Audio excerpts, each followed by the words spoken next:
Welcome to May 27, 2025, Lowell City Council special meeting. Let's start with our prayer.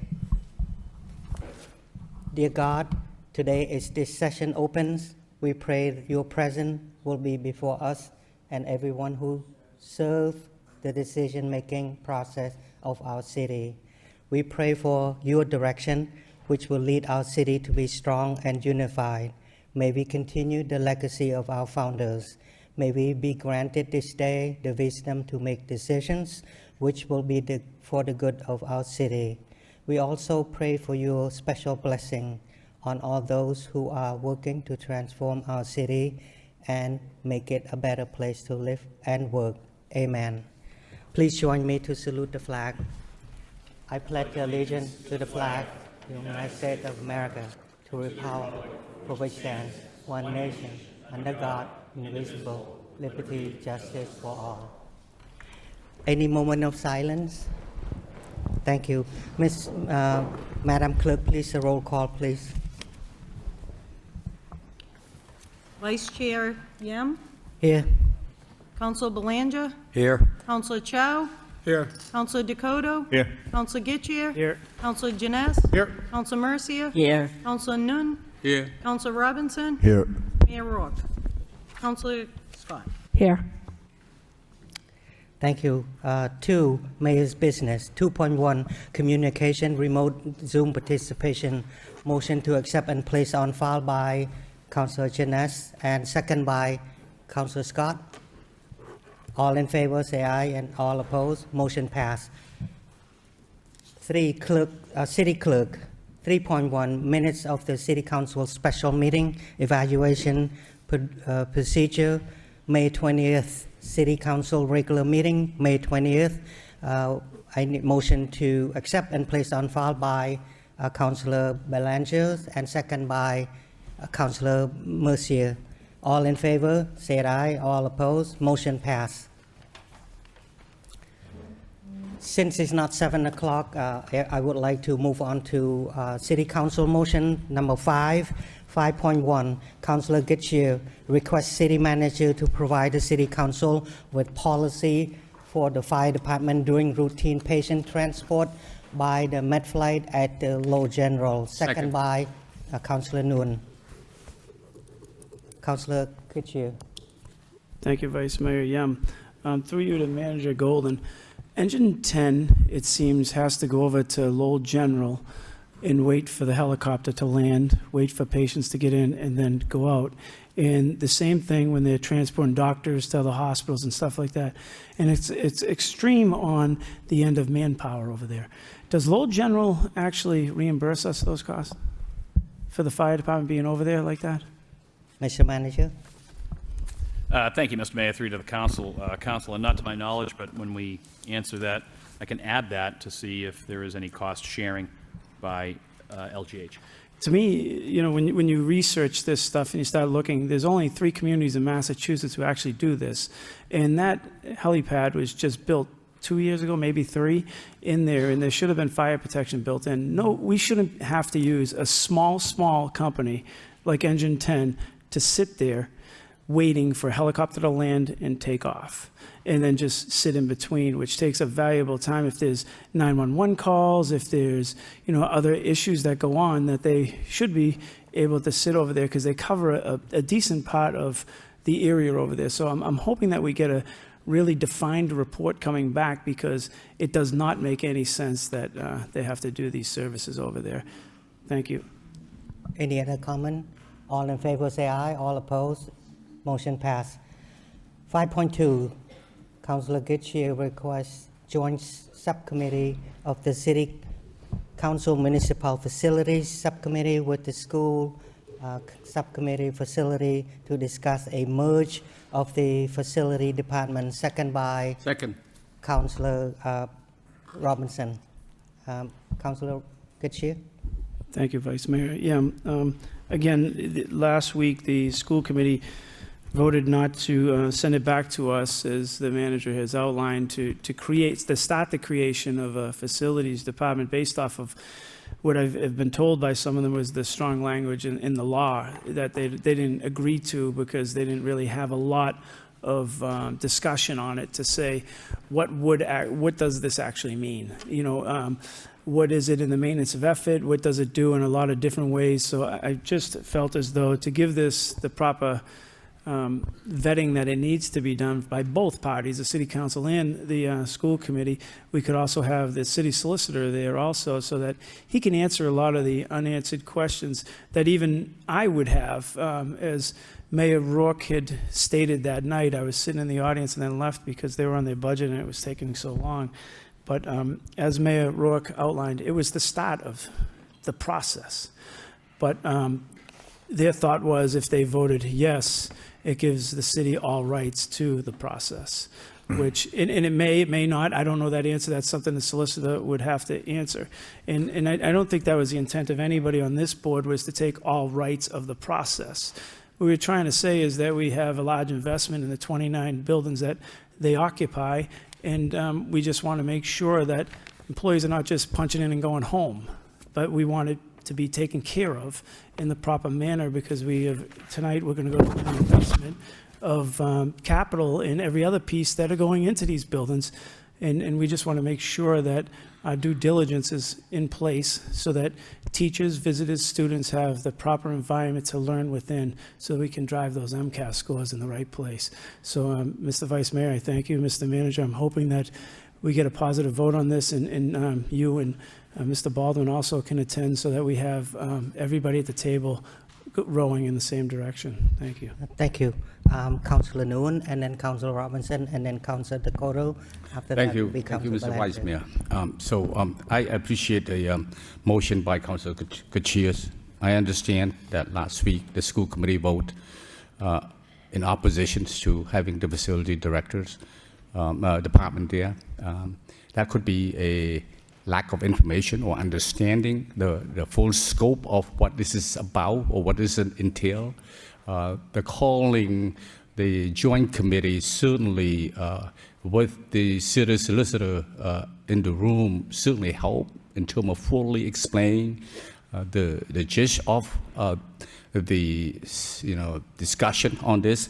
It is important that I know that the city idea is to make sure that the learning environment is what it should be, and to have this facility department certainly help facilitate that, making sure that the learning environment is there for the student and the educators in this Lowell public school. So this certainly is going to help in terms of can turn a no to a yes. And as a manager always say, you work your floor until you get to the yes, and this is the way we do it. Thank you. Thank you. Councilor Robinson.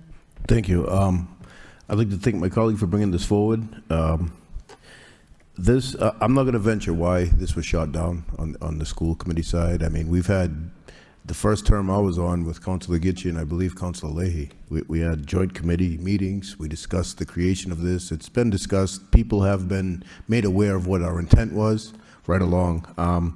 We'll get back to the table, but through you, Mr. Vice Mayor, to the solicitor.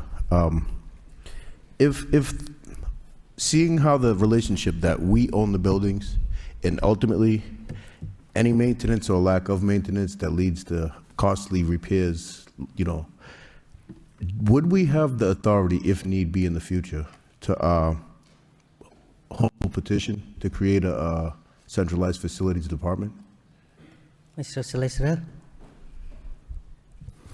Thank you, Mr. Vice Mayor. Yeah, so in any scenario where a process is governed statutorily, as this one is in terms of merging schools and city, there's always an opportunity to file special legislation, a home rule petition to allow for it. I would think that given the intent of the statute is to encourage collaboration between the two sides, that it wouldn't be, you can never determine the likelihood of something going through the state, but I would imagine they would look at that and say, hey, well, these sides should be able to get together and figure this out. If that isn't the case, that is something that could be explored. It's possible.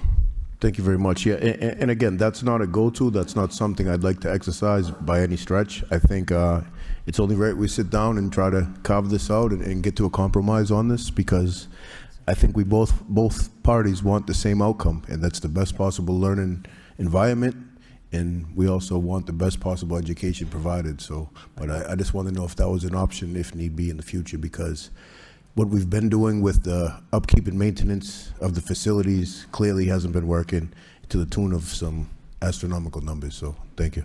Thank you, Councilor. Councilor Dakota. Thank you, Vice Mayor.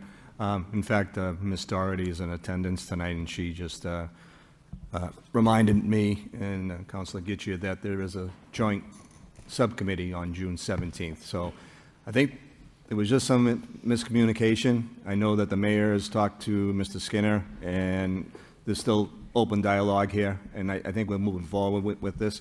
So I'm looking forward to the subcommittee and see where it goes. Thank you, Councilor. Councilor Belanger, and then Councilor Kitchie.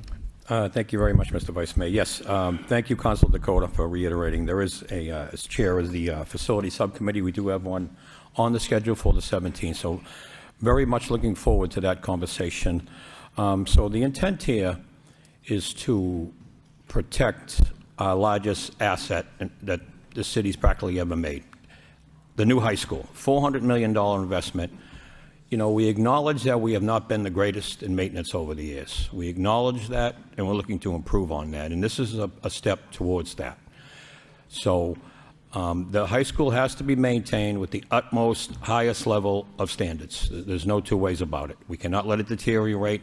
It's all the high technical, the HVAC systems, everything is high technical, where your average contractor, if you will, may not be suitable for this. So we have to get the right, sufficient, qualified personnel in there. And this just starts with the high school, this facility subcommittee. We're going to start there with a three employee tier system to, again, just to stay on the high school, to see that it stays in meticulous condition. So this is very important to us. I think this council's been working very hard to achieve this, to get there. And I understand the school committee, they have concerns. Totally understand that. And this is the perfect environment to get the proper financial people there, the manager and his administration, the school department, their administration, at the table for this discussion. Let's hash everything out. We want to get to yes, and I'm confident we will. So thank you very much, Mr. Mayor, and I do appreciate the motion. Thank you, Councilor. Councilor Kitchie.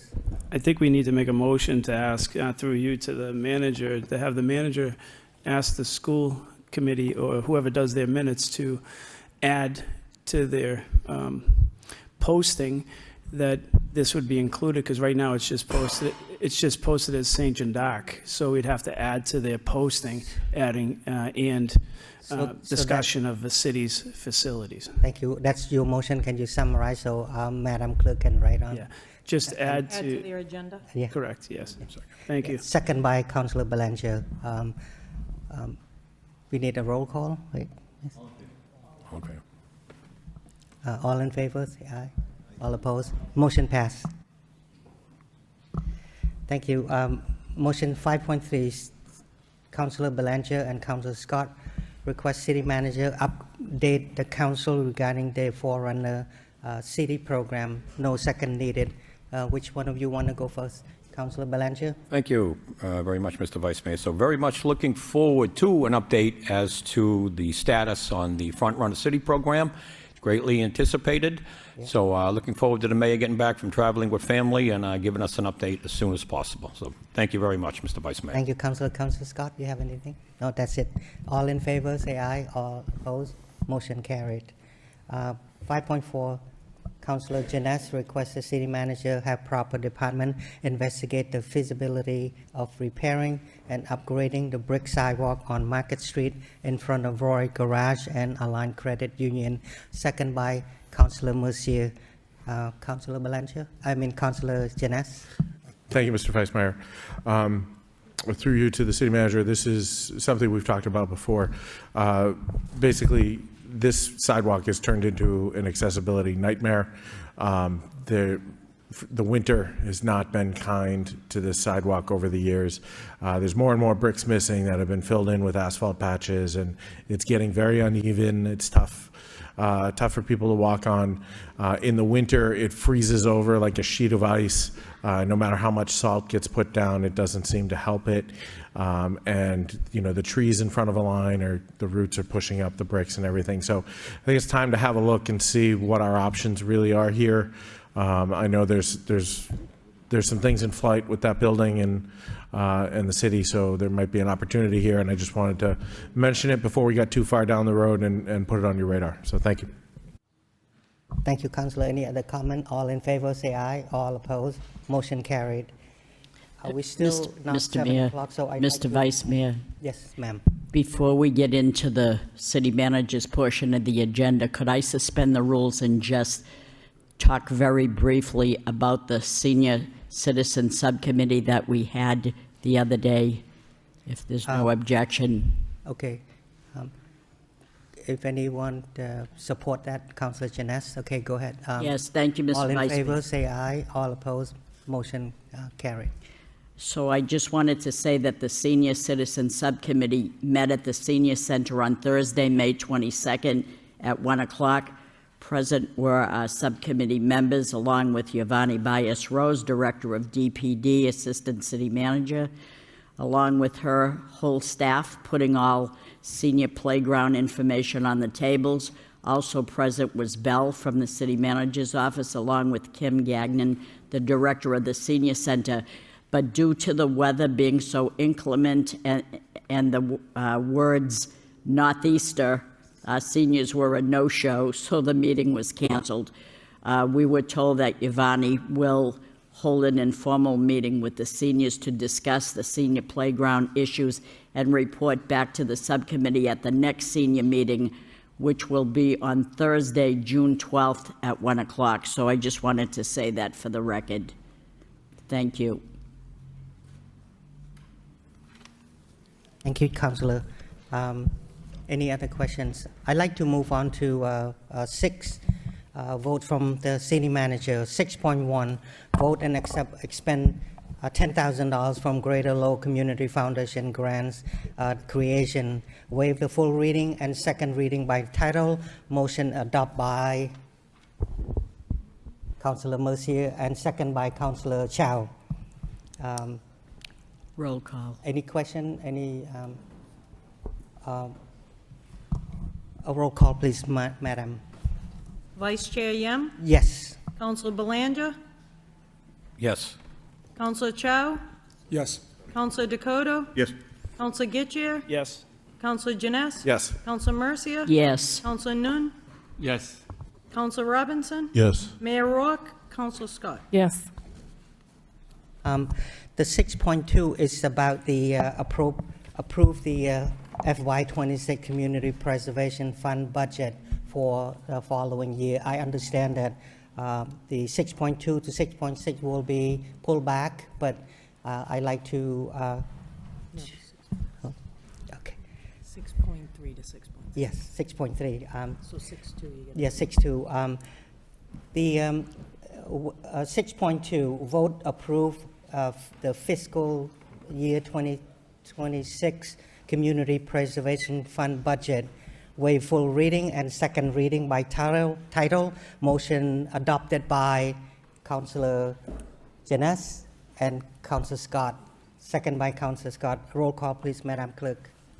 Vice Chair Yem, Yes. Councillor Belanger, Yes. Councillor Chow, Yes. Councillor Dakota, Yes. Councillor Getchier, Yes. Councillor Janess, Yes. Councillor Mercia, Yes. Councillor Nun, Yes. Councillor Robinson, Yes. Mayor Rourke, Councillor Scott. Yes. At 6.3 to 6.6, I understand that the vote is a recall. I'll turn this to Manager Golden to give an update.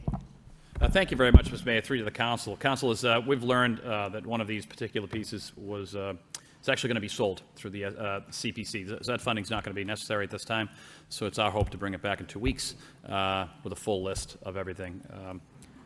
This is just a little. They moved forward and then it decided to change their mind, and that's specifically to 6.3, the cross street funding. So once that happens, we'll be able to bring that back in 2 weeks with the full list, excluding cross street. that's the, I guess, the technical reason to pull it back. Thank you, Mr. Manager. Anyone have any questions? All in favor, say aye. All opposed, no. Motion carried to postpone this to the latter day. Now I'd like to move on to 7.0, orders from the city manager. 7.1, loan order 40 Market Street, give the first reading. Motion to refer to public hearing June 10, 2025 at 7 p.m. Motion by Councillor Scott and second by Councillor Robinson. All in favor, say aye. Mr. Vice Opposed? Mayor, before we do that, through you Yes. to Manager Golden. Manager Golden, I've asked if there's any asbestos in the building, how old the electrical is in the building, and the heating units in the building. Could you provide us with that information before the next meeting? Manager Golden? Thank you, Mr. Mayor, through you to the council. Council, that's what we will do. We were waiting for them, and once again, the reason for the delay, going back to the first reading, is simply because they did not give us the information that we requested. So Yeah. we'll be, it's to the council's liking. After this information comes back, we'll be looking to purchase this, I believe, the 1st of July. Or That's my concern, is there asbestos in that building? And, if there is, what would the cost be to remove it before we took ownership of it? That's correct. And, how old is the electrical in it and the heating systems? Where we have challenges on procurement side and government where they wouldn't have the same challenges to have these things repaired or replaced if needed. Thank you. Okay. So we can, Mr. Manager, you all set, sir? Yes, Mr. Mayor, through you to the council, I'll have that information for you by I believe it'll be the 10th. Yeah, the 10. Thank you, Mr. Manager. Thank you. Okay. All in favor, say aye. All opposed? Motion carried. 4.2. Now I'd like to do the loan order on the capital improvement, so we do the 4.2 first, and it's 7 o'clock we have 8 more minutes to go. But this is a public hearing, right, madam? Yeah. Okay. 4.2 loan orders, 2025 capital plan loan order, give second reading, open hearing, close hearing. Mr. Vice Mr. Vice Mayor, that's all part of the public hearing. Vice Chair, yeah. It's not 7 o'clock yet. 7 o'clock yet. I think we're down to announcements. So we can have announcements. And if we need to make a short Okay. recess, Yeah. so be it. All right, let's, I have an announcement. Why don't we take a... Mr. Vice Mayor, minutes, I make a motion for a short recess for 8 minutes until 7 o'clock. Second. let's do the announcement for now to get it Okay. out of the way. Well, so that's that- just been second as motion, so let's, Which motion are we? the one he just made, he got second, so you have to take the motion that's before you to take a recess until 7 o'clock. The motion?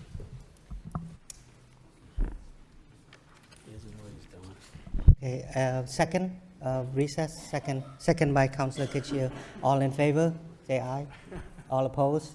So we take a 5-minute recess, Councillor, Till 7 o'clock. to 7 o'clock. Thank you. See you, man. Let's go. Have a shot. To Johnny. Oh, I'm sorry.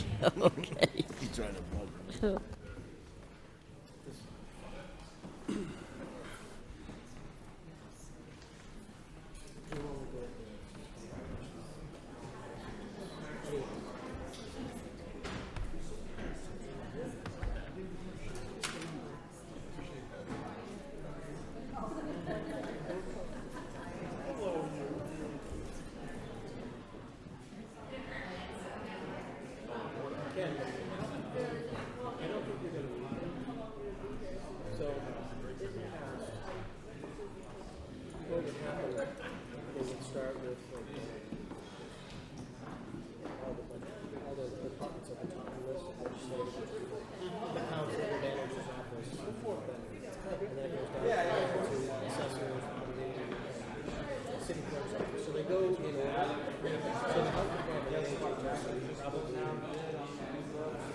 I don't think you necessarily have to speak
But that's not true, because they still say this is what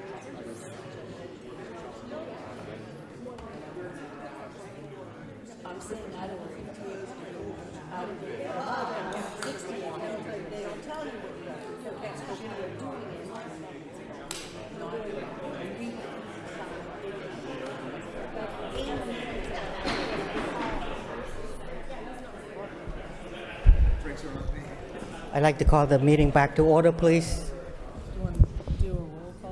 Yeah. Now that we are back, so Madam Clerk, would you do a roll call, please? Vice Chair Yam? Yes. Counselor Yeah. Belanja? Here. Counselor Chow? Here. Counselor Dakota? Here. Counselor Getchier? Here. Counselor Janice? Here. Counselor Mercia? Here. Counselor Nun? Here. Counselor Robinson? Mayor Rourke? Counselor Scott? Here. Thank you. Being 7 o'clock, 4.4 general public hearing. 4.1 vote fiscal year 2026 budget approved appropriation order. Give the second reading. Open the hearing to all in favor or any discussion. May I ask you this, all my colleagues, would you like, how do you like to proceed with this? Because They have to speak. Have the speaker speak. that's okay. All right. If I can, do you want to do the other public hearings before we do the Yes. budget? Yes. That makes sense? Yeah, that, we should Before we save get that into one the for budget? last and then go into the budget. That's what we're doing, Right. so we'll come- save that one. Right. 1, 2.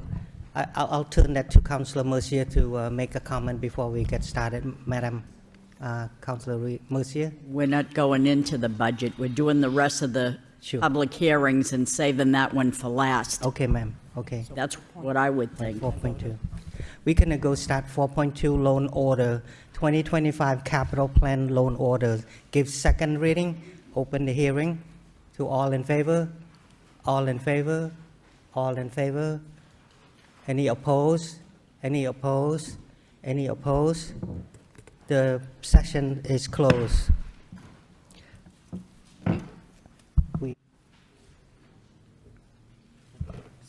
Motion to adopt and refer to the clerk's office for 20 days. I need a roll call, please, Madam Clerk. Vice Chair Yam?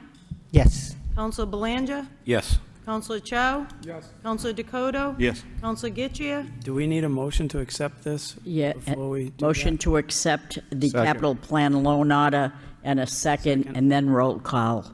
Thank you, ma'am. So, Motion by Motion. Mercia, Councilor Mercia. motion by Councilor Councilor Mercier, accept Mercier, by yep. Councilor Getchia. All in favor, say aye. No, roll call. Now roll call. Now, roll call. Thank you. Vice Chair Yam? Yes. Counselor Belanja? Yes. Counselor Chow? Yes. Counselor Dakota? Yes. Counselor Getchier? Yes. Counselor Janice? Yes. Counselor Mercia? Yes. Counselor Nun? Yes. Counselor Robinson? Yes. Mayor Rourke? Counselor Scott? Yes. Thank you. 4.3 loan order parking capital improvement. Give this second reading. Open the hearing to all in favor. All in favor. All in favor. The session closed. Now open to all those who oppose. All those who oppose. All those who oppose. Session closed. I need a motion to adopt. Mr. Vice Mayor, if I may. Yes, sir. Obviously, this loan order is needed. There's no question about it for our garages. Through you to the CFO, as I look through this, I'm remembering last year's budget, and there was some red. This year, I'm looking at a forecast that is predominantly red. And we're looking at 2.6 that we're going to be looking after this year for a deficit. It's going to double next year, if I'm not mistaken. And then I look all the way to 29. The number is staggering. And I'm wondering if the administration has, what the long-term plan is here for this. I mean, are we looking at potentially privatizing this? I mean, to me, that would not be in the best interest, because I think prices would probably go up. But I don't think we can sustain this, or we keep on taking from the stabilization fund and keep on giving money each and every year. So, city manager or the CFO, if you could give us an update. Okay, thank you, Councillor. Mr. CFO or Manager Golden, which one? The CFO. Okay, the CFO. Thank you, Mr. Chairman.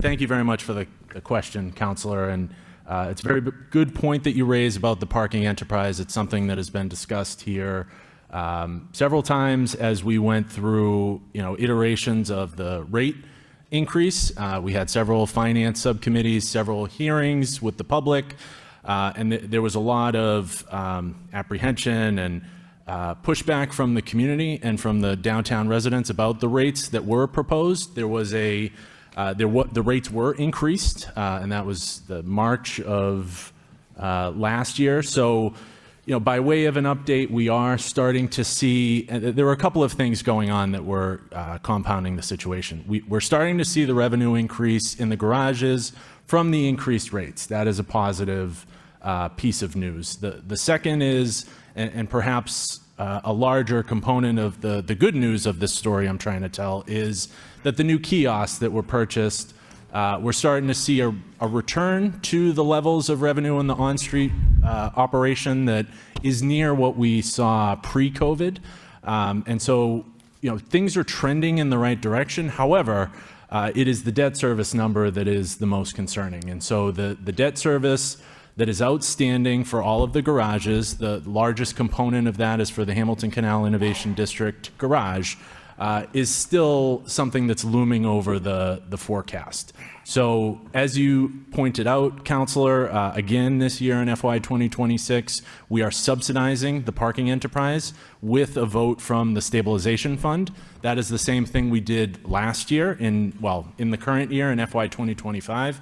Our plan in FY 2025 was to replenish that amount with free cash. We were successful in doing that. And so the strategy worked for this year. We are going to employ the same strategy for next year. It is not a sustainable way to manage and maintain the enterprise financials. But I think after, my takeaway from those public hearings was that a subsidy from the general fund into the parking enterprise is sort of like a economic development cost to the city, and subsidizing those rates was something that the public certainly gave testimony that they wanted the council to do, and I think the council, to the council's credit, took heed of that testimony from the public. And so, in looking at the forecast, there is, and I don't have the debt service schedule in front of me, but working from memory, we do have debt service on the early garage that I want to say it's 2029. I would be happy to follow up with a report to give the definitive answer. But that is when we will see a payment drop off for some of the outstanding debt. There were repair projects on the Lower Locks garage and the the Market Street Leo Roy garage that happened at the same time in 2015. And so those will come off eventually. And those are a long way out, but once we get there, we will see the parking enterprise start to be more sustainable and manageable financially. But until that time, it is likely that we will need to continue this trend of subsidizing the operation by plugging it with stabilization. Our other options, and there's not a lot of cost to the enterprise. Mr. Ryan is here with us tonight, and the office, and they're doing a great job by trying to find revenue where they can, to try to increase efficiency where they can. But there's only so much they can do. Their major costs are for the contract we have with LAS. LAS was the only bidder on the contract. The last time we've competitively bid, we're in a 3-year contract with them. That's one of our major costs. They provide some of the management services and the security services. And also the debt service is the other major cost. Salary and wages for personnel, the other ordinary expenses are de minimis costs of the enterprise compared to those other major fixed costs. So that's a very long explanation to your very direct question, but I don't see that policy changing in the short term, so over the 5-year outlook period, it's likely that we will continue to need to subsidize the enterprise. It is my hope that with the increase in revenue from the rates and from the operating mechanical system, so the kiosks are working now, that's great, that number will go down. But do I have any thought that it will be zero in the near future? No, I do not, Councillor. Let me go to Manager Golden and then Councillor Getchia and Councillor Jeunesse after. Thank you. Okay, all right. So Councillor Getchia. Thank you, Vice Mayor Yem. I think CFO Baldwin highlighted one of the problems throughout the city for many, many years is that we didn't maintain things correctly and we didn't plan our capital, so it all drove at one point. So you'll see the spike when you start looking, as Councilor Dakota stated, when you start looking at costs, you see this huge spike. When we didn't repair drainage when it should have been, you look at the deterioration of the buildings that they're housed in, and the issues have to be done or they close the garages. So I think that that's what happened, and I'm hoping that this administration, who has taken this path of let's get at these facilities and start saving long-term money with upfront cost, is going to be the driver. And I think what you're seeing is that debt services right now, is CFO Baldwin is highlighting, is extremely high because for many, many administrations don't see, don't touch, and let it just falter and hope the next people come up with the work that will get it done. But now we're taking the path of, okay, let's actually try to maintain these things. So I applaud you for doing this, and it's not a driver for anyone to pay more, but when you look at those accounts, I agree with Councilor Dakota that there's major issues, and I think that we're moving in the right path if in FY29 we're going to see the drop-off. So, but I wouldn't say it's going to be a total drop-off because you're still going to have to maintain those buildings. Thank you. Thank you. Thank you, Councillor. You're on point. Councillor Belanger. I think Councillor Jeunesse was next, Mr. Vice Mayor. Oh. Councillor Jeunesse. Thank you, Mr. Vice Mayor. Thank you, Councilor Belanger. Just two quick questions from me on this. One directly related to the forecast, Mr. CFO. I noticed that the line 11, the garage fees for the HCID garage, we're projecting that flat. So I don't think that this projection includes the development that is coming to the Hamilton garage that we know about. Granted, it's no sure thing, but I think that will help close this gap somewhat. It's not obviously not going to close it to zero, but I think there are opportunities here for increases in revenue that make those red numbers a little less scary, but we won't know until we get there. I don't know if you want to comment on that or if you just want to let that be for now. All set. Thank you, Councillor. Councillor Belanger. And I have one more question, Sure. too, sorry.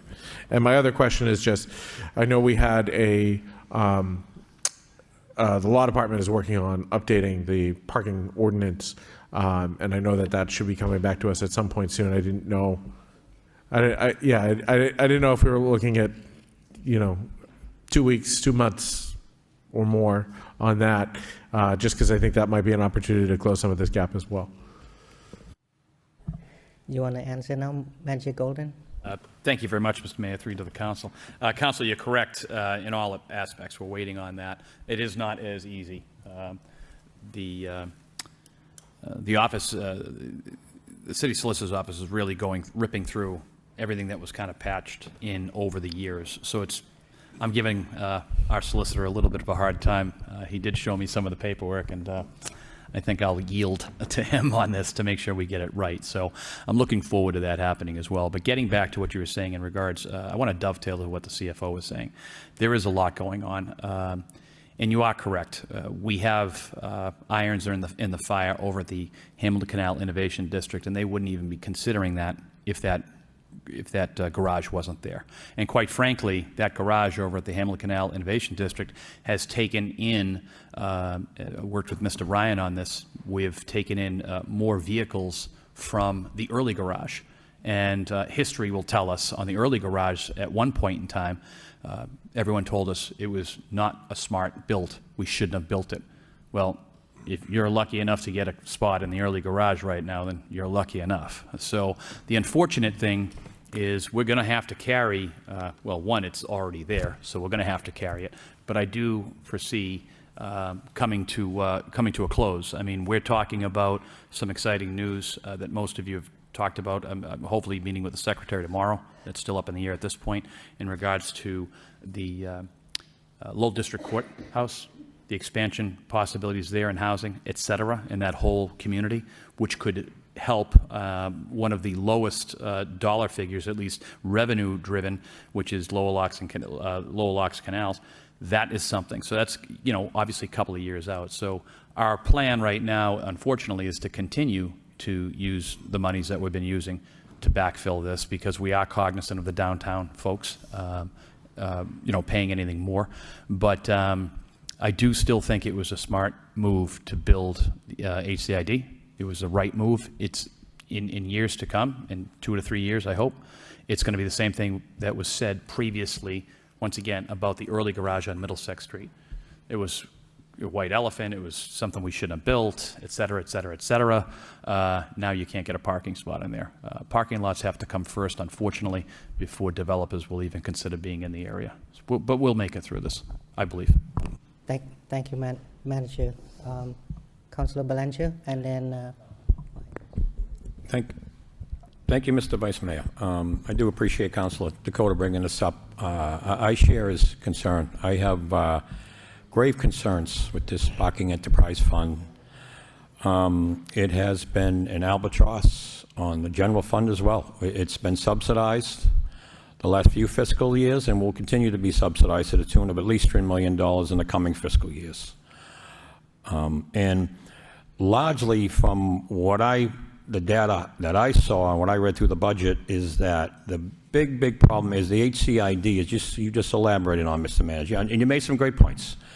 But it's been online about 3 years now, and it is the newest and most expensive garage to the debt service in the parking enterprise, and takes in the second least amount of income next to the Lowell Locks and ICC. That's a problem. That's a problem. But as the manager, again, what the manager alluded to is that better days are ahead. Now, there's been lots of discussion the past few weeks, months, as to the activity in the Hamilton Canal with new both housing and commercial developers coming in on short order too, that really that are aggressive and want to get going. So better days are ahead there, and we're going to need. And that probably wouldn't have been possible if that garage wasn't there. Although it's been a lost leader, as they say, the last couple of fiscal years, no doubt. But better days are ahead there. So that's just a reminder to this body, to the administration, planning and development. We got to keep the foot on the gas with these projects. They need to go off on time. We need this revenue in more ways than one, sooner rather than later. That being said, and we also continue to invest, as another councilor mentioned, you know, we got a loan order, $3.6 million in improvements, much needed. There's no way around it, you know. So we're going to continue to put money in these things. Privatization is, to me, an absolute last resort. Once you do that, for a third party to come in and with this kind of deficit and make money, rates will undoubtedly soar, and we will have no control. It's an absolute last resort, again, in my opinion. But in order to make up for some of this deficit, I see the steps the council took, you know, raising fees, raising rates, but what I'm not too keen on is, and I mentioned in the past, is that the hours have been extended in ticketing. So, you know, whether you go to the Golden Gloves in the winter, the summer music series, the folk festival, or just an ordinary night downtown for dinner and drinks, and you come out and you got a ticket, because we're enforcing till 10 p.m. I'm not so sure that's an economic driver. So I don't like the ways we're going about creating revenue. I understand the garage with the repairs, that's a separate entity, I guess I'll say, but the on-street, really, I don't think we're helping ourselves in that regard. I know we need the money, and that's no criticism on the parking department that they're doing what the council asked them to do. But I don't like it. I really don't. I've heard it many from business owners and patrons myself, because I frequent the downtown quite often. So that's something that I just want to mention. So this is something we need to keep an eye on. We want to help tourism. We want to get people downtown, focus on special events. get people downtown as best we can and help this parking enterprise. That's how we do it. A tourism attraction and obviously new growth that I alluded to. So we need to keep the foot on the gas on all these fronts to help minimize this deficit year to year. Very concerning, but thank you very much, Mr. Mayor. Thank you. Councillor Nguyen and then Councillor Mercier. Thank you, Mr. Vice Mayor. So I do echo my colleague frustrations on building out parking enterprise, but also I'm hopeful hearing from CFO Baldwin that that we are getting in, or the revenues is in the rebound, so to speak. I could also see that Hampton Canal garages maybe in the next 2 years or so will take in more due to the developments that's going on, the projects going to happen there. Mr. Baldwin, if possible, could you please give us a schedule for all the outstanding that service for all the garage? So thank you, Mr. Vice Mayor. Thank you. Mr. Let's go to Councillor Mercier and then go to CFO Baldwin. Thank you, Mr. Vice Mayor. Through you to Connor Baldwin, Chief Financial Officer. Out of curiosity, you might not have the answer, but that garage that's the closest to the Kiernan Judicial Center is owned not by us, but by Sal Lapoli. Does he pay us what does he pay us? What are we getting out of the fact that he has a garage that's a stone throw from where everybody would park to begin with? So are we getting anything? Do we have any idea? Thank you, Mr. Chairman. So the private garage located on Jackson Street is a taxable piece of property. There is, I believe, a TIF on the property. Ms. Bordeaux, the assessor, is here, but I don't imagine she knows that information off the top of her head. Please correct me if I'm wrong, Ellen. But they are a taxable piece of property. They pay us for real estate and any personal property that they may have. Those would be the payments that they make, but nothing in addition to that. Not a lot of money, not a lot. Peanuts, right? Yes. Ah, man. Okay. And it goes into what? General fund? So those taxes would be general fund dollars, Councilor. All right. All set? All set, Councillor? Anyone else? All in favor, say aye. All opposed? Motion carried. You need a motion to adopt and refer. Need a For the motion parking? to adopt Okay. and refer to the clerks. I need a motion to adopt to refer to the clerks and by Councillor Jeunesse and second by Councillor Getchia. Roll call, please. Vice Chair Yem, Yes. Councilor Belanger, Yes. Councilor Chow, Yes. Councilor Dakota, Yes. Councilor Getchia, Yes. Councilor Jeunesse. Yes. Councilor Mercia, Yes. Councilor Nguyen, Yes. Councilor Robinson, Yes. Mayor Rourke, Councilor Scott. Yes. All set. 4.4 Ordinance, amend Chapter 20, Article 3, DPW. Give the second reading, open to all in favor, all in favor, all in favor. The session closed, now open to all who opposed, all who opposed, all who opposed. I need a motion to adopt by Councillor Robinson, second by Councillor Scott. A roll call, please, Madam. Vice Chair Yem, Yes. Councilor Belanger, Yes. Councilor Chow, Yes. Councilor Dakota, Yes. Councilor Getchia, Yes. Councilor Jeunesse. Yes. Councilor Mercia, Yes. Councilor Nguyen, Yes. Councilor Robinson. Yes. Mayor Rourke, Councilor Scott. Yes. Thank you. 4.5 Ordinance, amend sewer rate fiscal year 26. Give second reading, open to all in favor, all in favor, all in favor. Session is now closed, open to those who oppose, those who oppose, those who oppose. Motion carried. I need a motion to adopt by Councillor Chow and second by Councillor Dakota. Roll call, please. Vice Chair Yem, Yes. Councilor Belanger, Yes. Counselor Chow? Yes. Counselor Dakota? Yes. Counselor Getchia? Yes. Counselor Janice? Yes. Counselor Mercia? Yes. Counselor Nun? Yes. Counselor Robinson? Yes. Mayor Rourke? Counselor Scott? Yes. 4.6 ordinance amend water rate fiscal year 2026.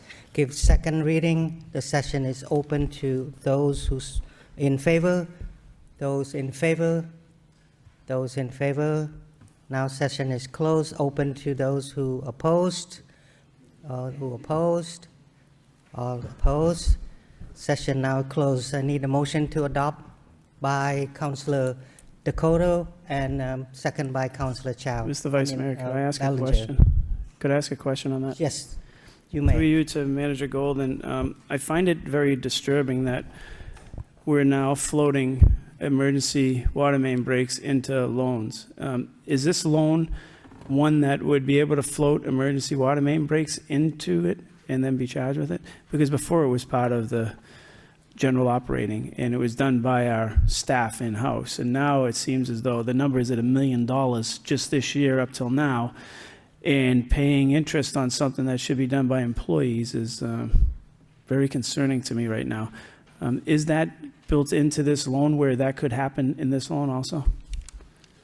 Mr. Manager or CFO? Thank you, Mr. Chairman. The vote before the council is on the ordinance for the rates. The order that the water department has was approved several weeks ago.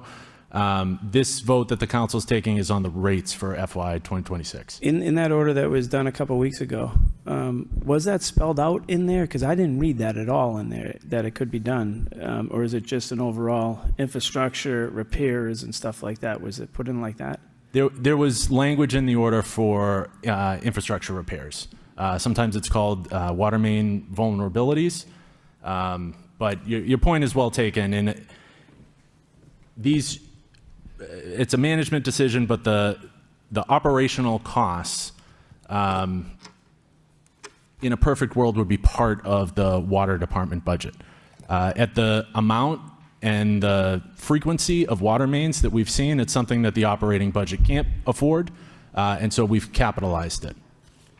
I would totally disagree with you. We've afforded it for 100 years. It was that way until, 2 years ago? And it was pushed aside. I was figuring that those funds were being, actually people were doing their jobs and doing that. But now, I guess in their job descriptions or their hiring practice, they don't have to work after hours. So they got bankers hours. They work from 7 to 3 because they pushed that change. It used to be 8 to 4 so they could actually go to people's houses who came home a little bit late. And now we push it to 7 to 3, and here we are changing that money over in a budget to a loan order where we're paying interest on something we have employees for. And we've had the same number of employees for as many years as at least 10 that I looked back in the budgets and seen. And it's not this council's issue that people don't want to get drinking water licenses and actually do their job, that they just want to get hired and not do their job. And I guess maybe we didn't highlight that enough in the hiring process when you probably, and I would say any hiring that I've ever done in my lifetime, we've asked, are you willing to work nights and weekends if there's an emergency? And I'm probably 99% sure that if that question is asked in any hiring process, if someone said no, they wouldn't be hired. So it's just deceiving to me that this money got transferred, and I understand why, because it's become so much that you can't absorb it in that account, and now you flip it over, and now the residents at home are not only paying for it on a contractor's rate, which is 4 to 5 times more than it would cost the city rate, but now we're tacking on interest rates. So there's no way I'm going to support these increases in the water department until this gets straightened out and somebody does something. And I read in the budget that how many, through you, Mr. Vice Mayor, to the manager, how many positions have been cut at the water department in the distribution side that are outside, that are taxed with doing these repairs? And some of these repairs were done during the daytime while we had employees there. Mr. Manager, you want to? Thank you, Mr. Mayor, through to the council. Council, there haven't been any cuts. There is an issue at the water department in the distribution side, and we're actually hoping with the next ordinance, bringing that together as far as a new chief utility officer.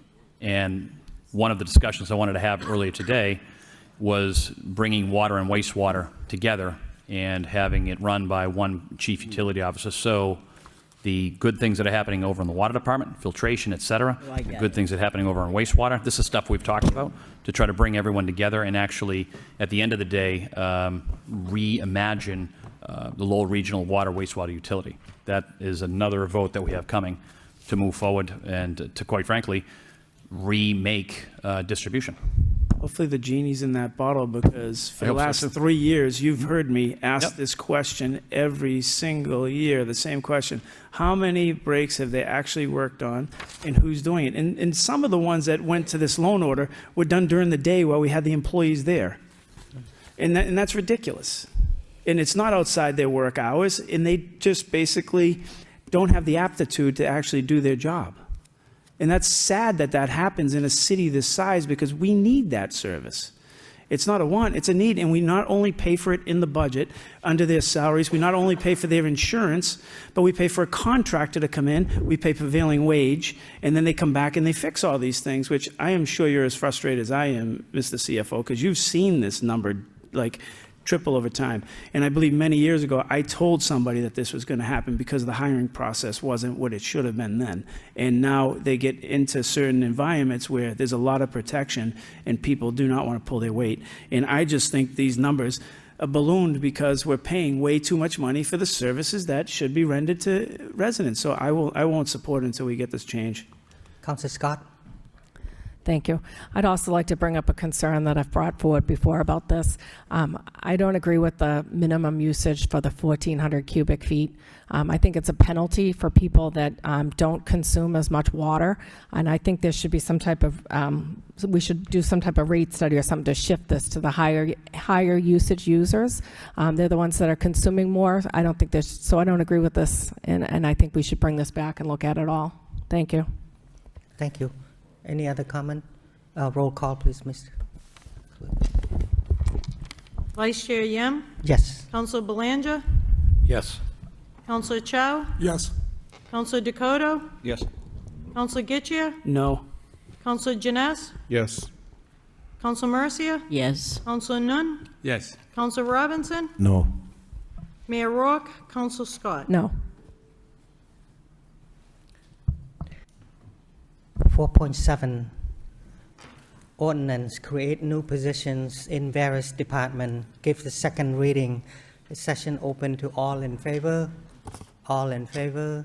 All in favor. Now session is closed. Open to those who oppose. Those who oppose. Those who oppose. Now the hearing is closed. I need a motion to adopt by Councillor Belanja. Mr. Vice Mayor, Yes. like to comment on this? Yes, sir. Could I recognize Councilor Dakota second it first? Yeah. Okay, go ahead, Councilor. On this, I understand the need for both of these positions, but Director of Plant Services, Department of Public Works Facilities, report to the Commissioner.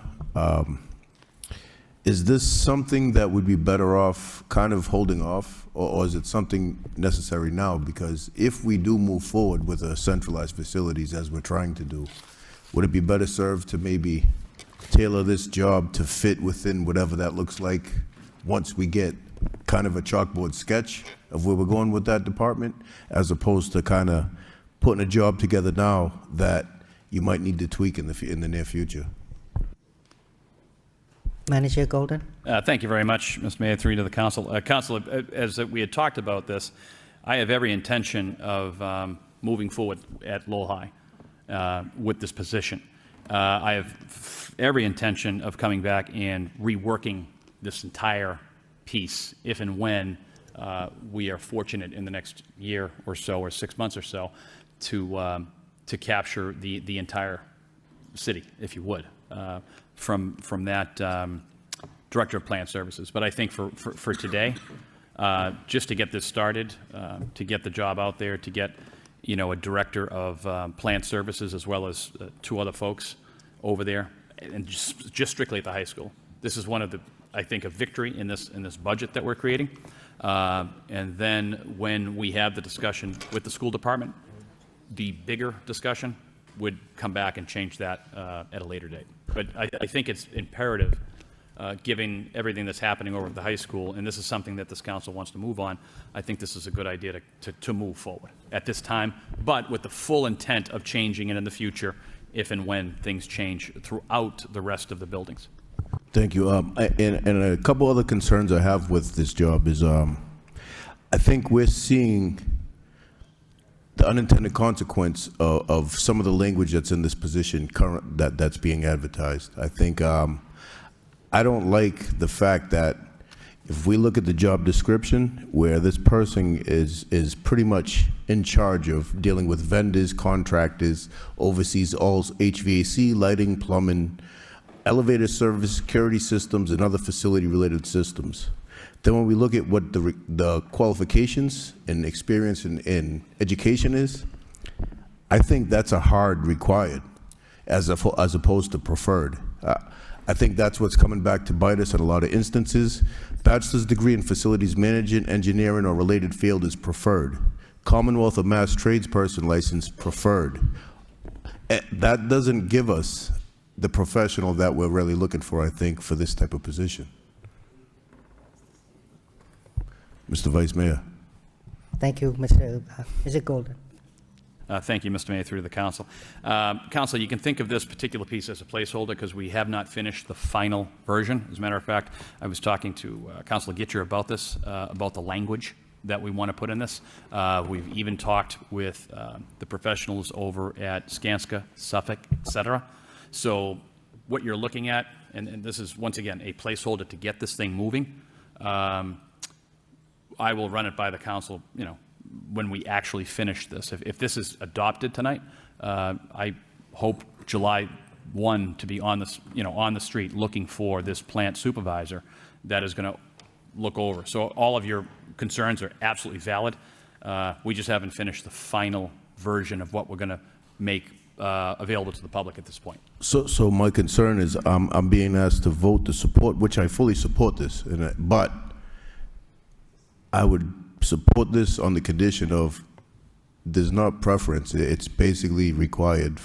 Either or, whatever you think is going to fit the need. But I would agree wholeheartedly. A construction supervisor license, yep, and a bachelor's degree in whatever you listed required. So that way, I mean, because preferred, matter of fact, I hate to point the finger, but at one point in time, our HVAC people in-house were required to have the licensure.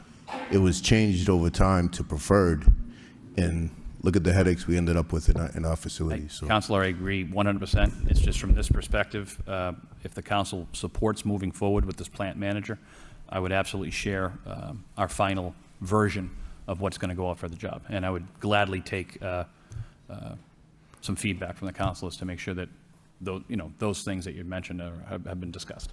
Thank you very much.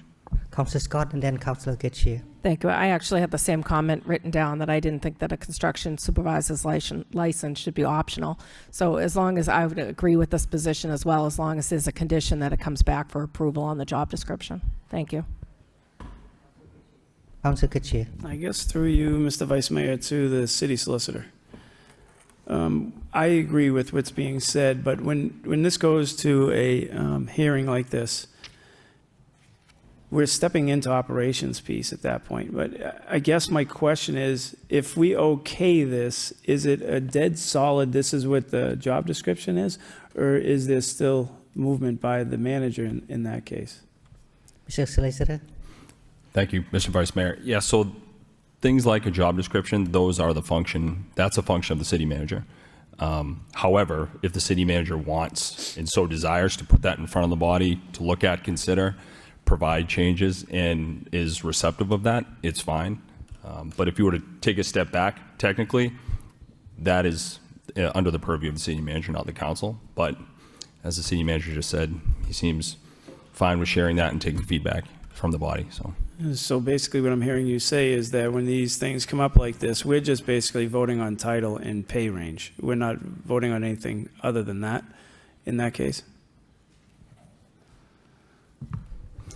Yes. So, of course, whenever the body wants to express their opinion or anything that they might suggest, that's more than fine. Obviously, there's a threshold, right? You can't tell the city manager, you have to have this in there. But providing feedback, thoughts, ideas, that's perfectly fine. And I'm sure the manager would be receptive of those. Mr. Manager, I strongly agree with the other two counselors on this. I think that it shouldn't be preferred. I think it goes to, this is the qualification, and that is it. It's a $400 million renovation over there, which may even go well over that in the end. And one other thing is, when we see these, and I'm very in favor of a facilities person over at the high school, I think it's much needed. But then when you look at the school department's budget and you see that they have a facilities director and a deputy facilities director, do they touch anything other than the custodial stuff? Because everything else is ours, right? So are they working on any of the HVAC systems or changing anything or touching any of that stuff? Mr. Manager? Thank you very or- much, Mr. Mayor, to the council. No, they'd be dealing with the staff that are over there, as well as any of the contractors, subcontractors that would be coming in and out of the buildings. They could be. Council?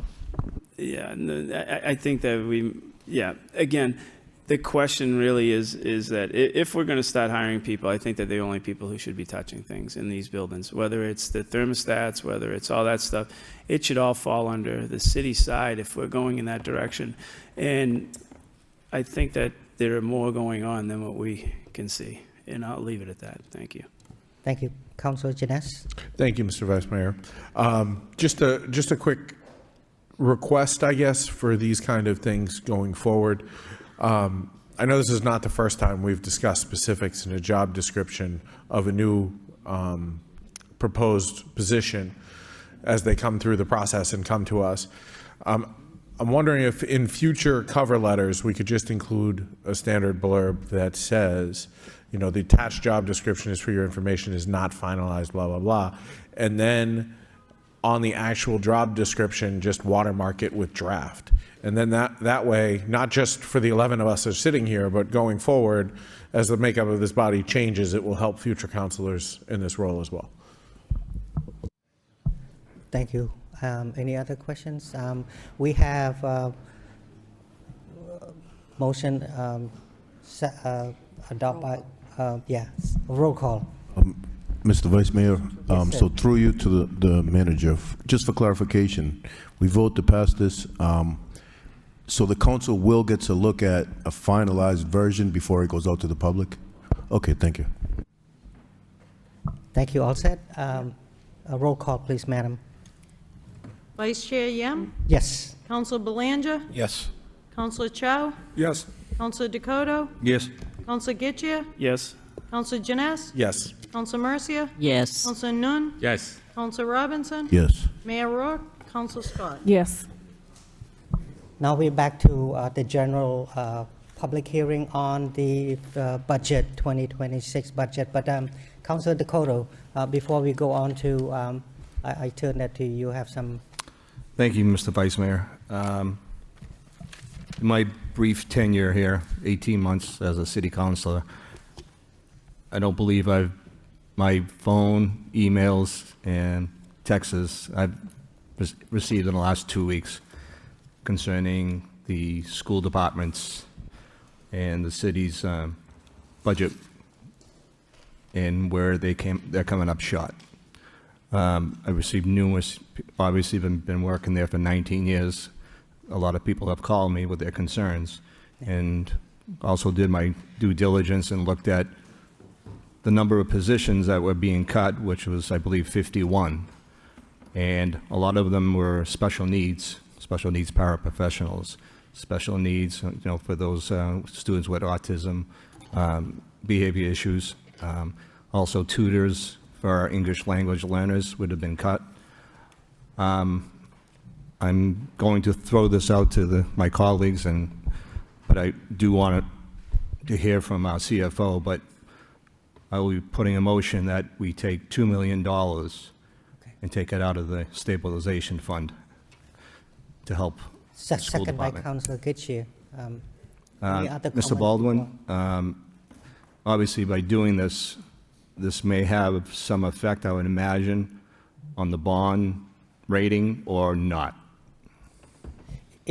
before you answer that, may I just have this motion accepted? Oh, so sure, I'm sorry. Yeah. Sure, yeah. So, I think he- motion on the floor by Council Dakota to take 2 million out of this stabilization fund. Correct. And to give to the school, and then we just Seconded by second by, Councilor Gitche. yes, second by Councilor Gitche, and if I just have a roll call, and all in favor? No. Oh, Discussion. Discussion.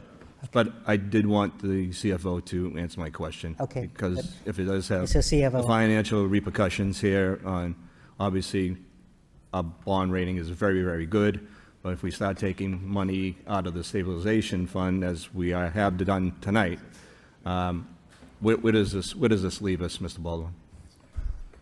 Okay, Mr. CFO.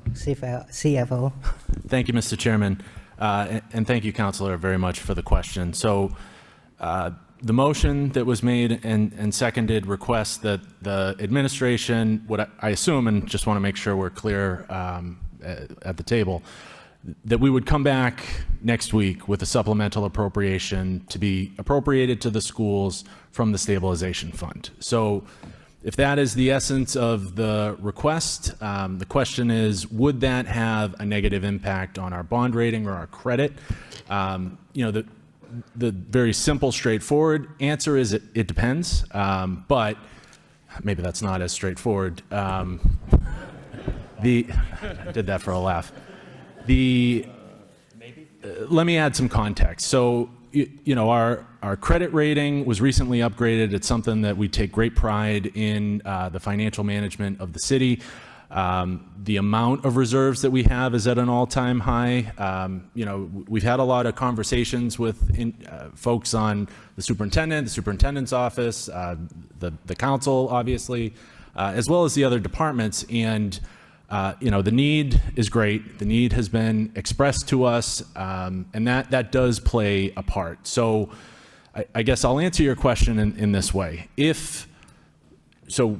In the budget, in the 2026 budget, we already have built-in funding coming from stabilization. We talked not too long ago about the $2.5 million or so coming from stabilization to support the parking enterprise. Now, we can consider that an economic development initiative. And we also have $2.8 million of stabilization money supporting the 2026 operating budget. So this is not a new thing for the city. We have been able to, and this is another sort of point of pride by the administration, reduce the amount of money that is supporting the budget. But we will need to pay that back. And so those two items I just mentioned, if the council is to ask us to add another $2 million, then we would add another $2 million to that price tag and try to pay it back. Now, if we are able to accomplish that this year, then the answer to your question is no. So if the way we would do that and the way that we have purported to do that to the council over the last several years is that when free cash is certified, if a sufficient amount is available, we will appropriate that money back into the stabilization. It's a wash, no harm, no foul. In fact, in the last few years, the free cash amount has been sufficient for us to add to reserves, which has helped build our credit, build our reserve position, and has been a positive credit factor for the city. So the fear, or the concern, I guess I should say, is that we don't have that much free cash. That is a variable at this point. The free cash certification will happen sometime after the beginning of calendar year 2026. Sometimes it's February or March. In years since I've been here, it's been as late as May. And that's a variable that depends on any deficits. I won't get into the free cash calculation because we have a lot of business before the council this evening.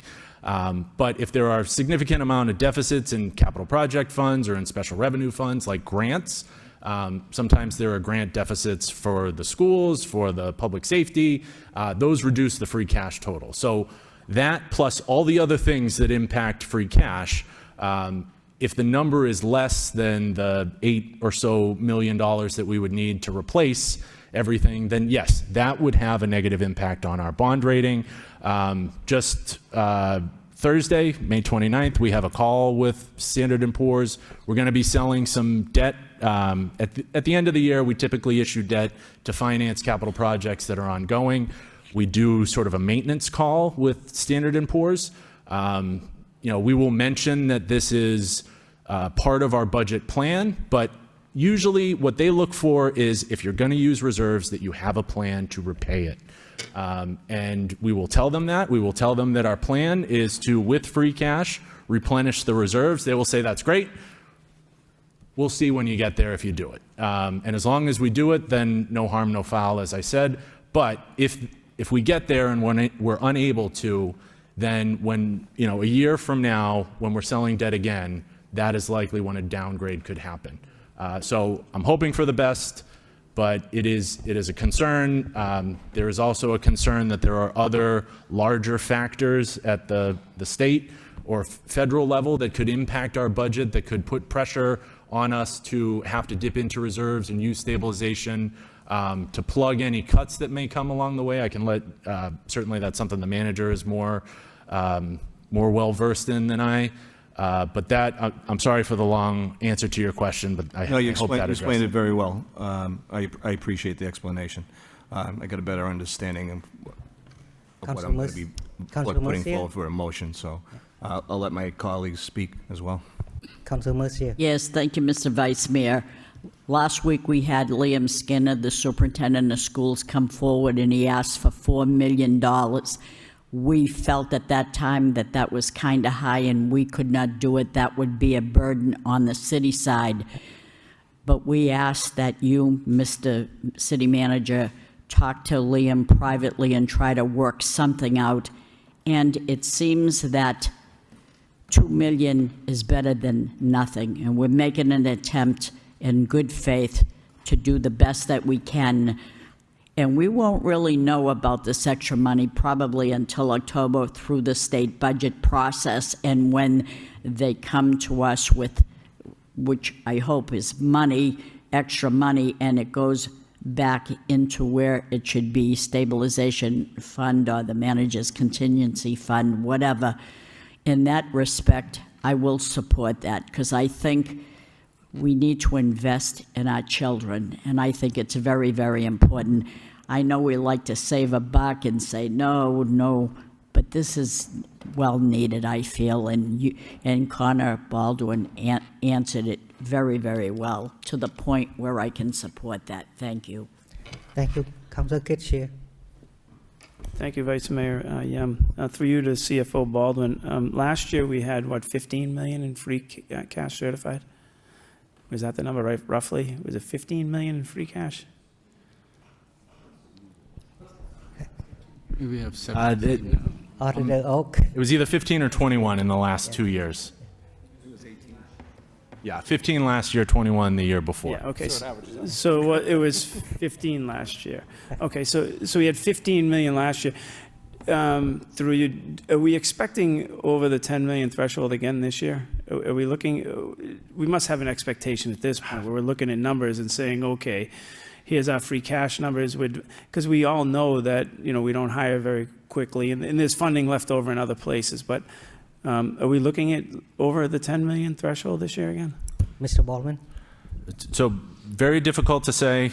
I would hate to, and as a policy, never say what I think the number would be. I think Ms. Oakes follows the same policy. But will there be free cash? Yes. Certainly there are positions that have not been filled or were filled for a portion of the year, et cetera. A couple of the driving factors that are still here now but will not be here for much longer are the excess revenue, and this is something I look at Councilor Janess because we've talked about this a lot of times. The interest on the ARPA money that's on deposit, that we are spending down, and so the investment earnings are still solid now, but I expect at some point in the next 12 months or so, as we're paying out for the park improvements, we're paying out as we take receipt of the fire trucks, we're paying out as we make additional ARPA payments, that the interest on that will reduce. And there have been other sort of one-time factors driving the high free cash total. The other thing that is a variable that I mentioned before is the year-end position for our special revenue funds, so any deficits that exist in various grant funds. I am hopeful and cautiously optimistic, I suppose, that that number will be enough to pay us back. But I do not expect that we'll have a surplus available to fund pay-as-you-go capital projects or the other things that we've been fortunate enough to fund, the things that we've had to cut out of department budgets, but then we've been able to replenish with free cash. I expect this will either be our last year or next year will be the last year we'll have that opportunity. When you look at the numbers you talked about, you said 2.5 million in stabilization for the parking currently, and the 2.8 in the stabilization to support the budget right now, and then 2 million here. So it's about roughly $7.3 million we're talking about. And I think after reading some of the budget pieces and after you saying this, I thank you for saying that, because I don't think we're going to have a problem getting to the 7.3 million this year, because we still have some of the APRA funding left over and some of those things that are helping the driver right now, as you said, and some of those projects haven't been paid yet. Yes, they're out to contract, but they haven't been paid, so there's revenue interest earning right now. So I'm comfortable with this. I thank the manager for working with the superintendent and coming to this number. And thank you, CFO Baldwin, for pushing this, because I do believe that after-school programs and in classroom means a lot to people. And, you know, when you look at the students, I think it's a driver that we can do this. So again, I thank you for working with the superintendent of schools and getting this done. So I'll be in favor of this. Thank you. Councilor Chow? Thank you, Mr. Vice Mayor, and I want to thank Councilor Dakota for bringing this up. All of us on the council here received numerous phone calls, emails, texts. No matter where you go, both the people in the city connected to school or not, everybody's concerned about the school, because the health of the education, it is also the health of the entire city. We can't really separate the two. This money is budgeted for the city. This money should be budgeted for the school. It's not separate like that. If we don't have a healthy school system, we don't have families, educated kids, it really says a lot about our city. I do want to thank the administration, the city manager, and Mr. CFO. You know, this is a very difficult time when we're trying to budget for the city. It's just like any family is trying to budget at home on the kitchen table, you know, with the fixed revenue, fixed salary. Where can you spend the money to keep the family going, to keep the entire family going? You have to do this, do that, give up this, add to that.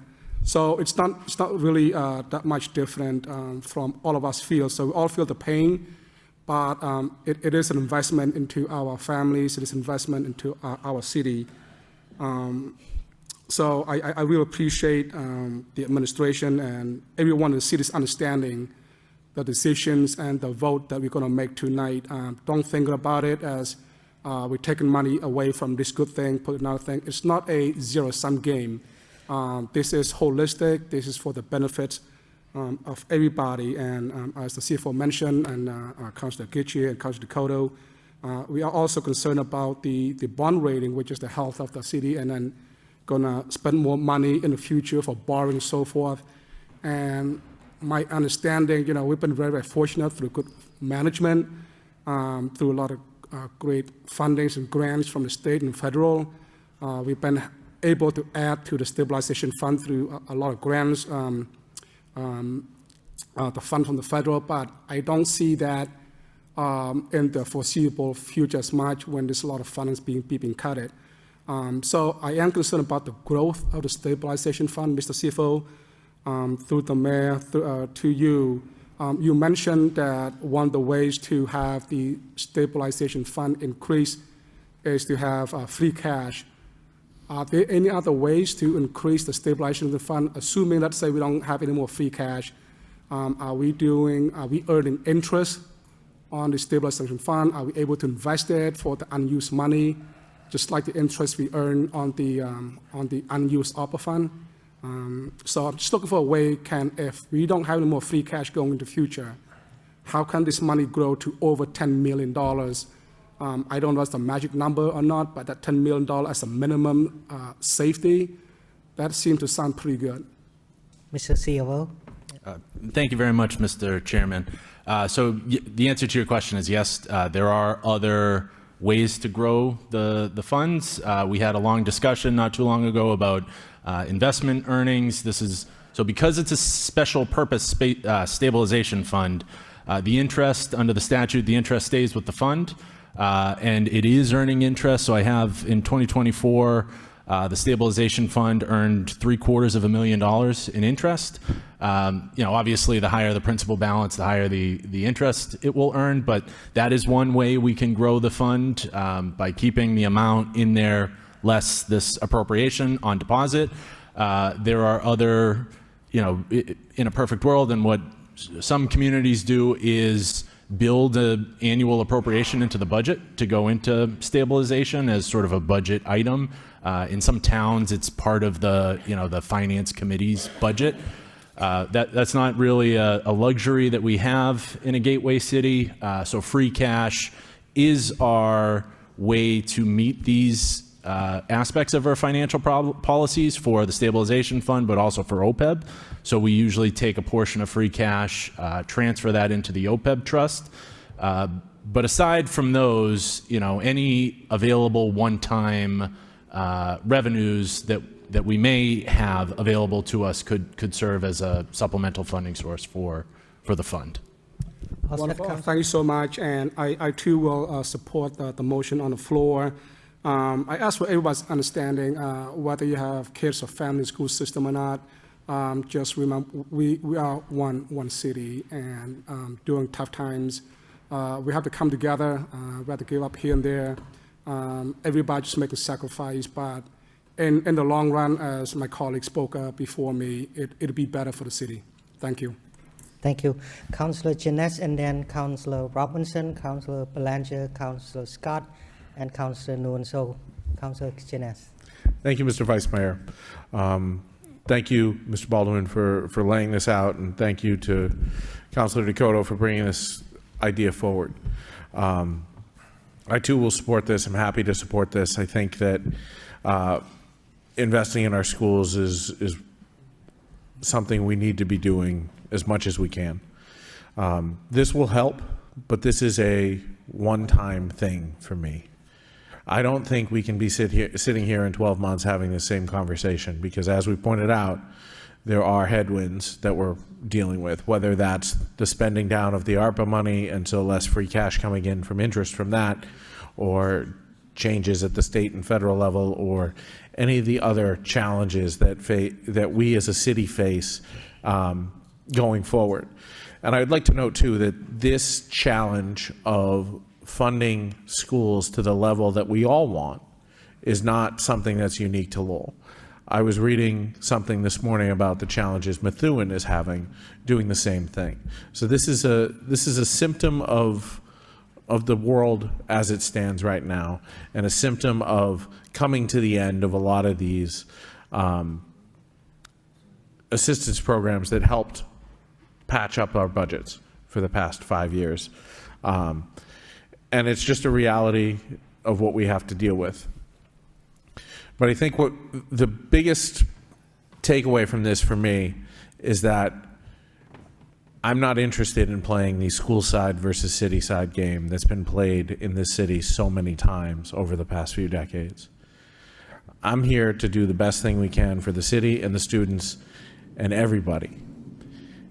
And to that end, Mr. Manager, I'm going to ask you, beg you, please, for the next 12 months, work hand in glove with Superintendent Skinner in a way that this city has never seen before. So that 12 months from now, when we come to budget season, we're all on the same page from the jump. Really don't want to be in a scenario like we are this year, where people felt surprised, people felt the rug had been pulled out from under them, people felt like this was an unexpected thing. I think it's important that everybody's rowing in the same direction and everybody's pulling their weight here. And the only way we can do that is to build a true collaborative spirit amongst all our leaders in the city. And I know you and Mr. Skinner have that relationship, and I know you're going to work at that. But I just really wanted to reiterate that we're never going to get anywhere. We're never going to accomplish the things we want to accomplish unless we're all in the boat together. So I look forward to discussing with you over the next 12 months about how these discussions are going with the superintendent and really understanding how both budgets are going to come together in 12 months from now. Thank you. Thank you, Mr. Councilor Robinson. Thank you.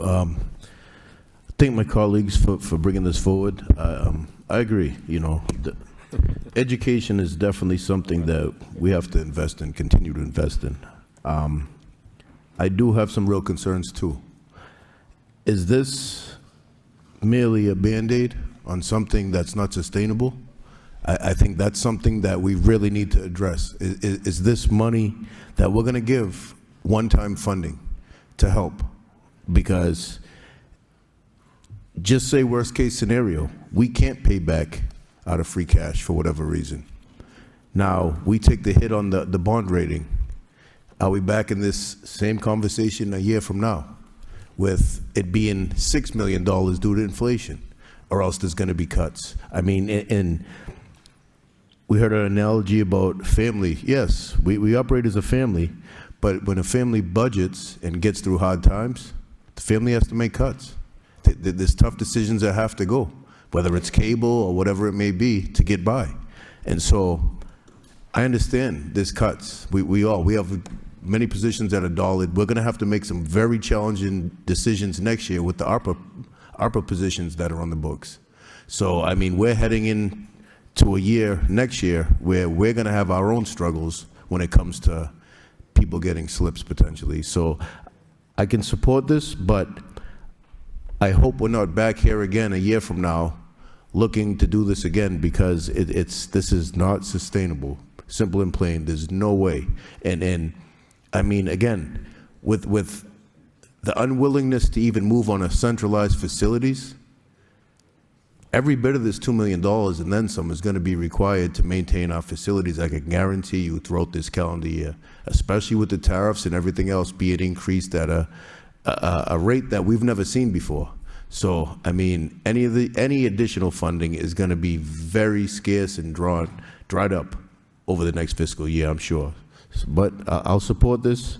I do agree. I don't want to see anyone lose a job, city side or school side, as a result, and I don't want to see the kids get negatively impacted, but I really hope that there's a way that they can carve out a budget that they can live within and is sustainable for long term. Thank you. Thank you, Councilor Belanger. Thank you, Mr. Vice Mayor. Well, if we could rewind to earlier in the budget season where this council had asked the administration to hold the line on taxes the best they could. The homeowners of Lowell have taken a real beating the last couple years, along with tax increases and partnered with assessed values going up too. And, you know, we all felt that the taxpayers deserved a reprieve in the tax increases. And the administration did that. They came with a very responsible, lean budget. I don't see anywhere to go on this. And to get back to the superintendent's request just a week ago, as Councilor Mercy alluded to, of $4 million, that would have equated to an additional 2.25%. So we would have been increasing the taxes almost 5% again. And to me, that wasn't an option. I wanted to live up to my word to the taxpayers, but at the same time, I also want to live up to my word as I gave the superintendent and many of the people I've spoken to that I don't want the classrooms touched. I said it and I meant it, and I intend on living up to my word. So with that being said, I'm going to support the motion. The classroom positions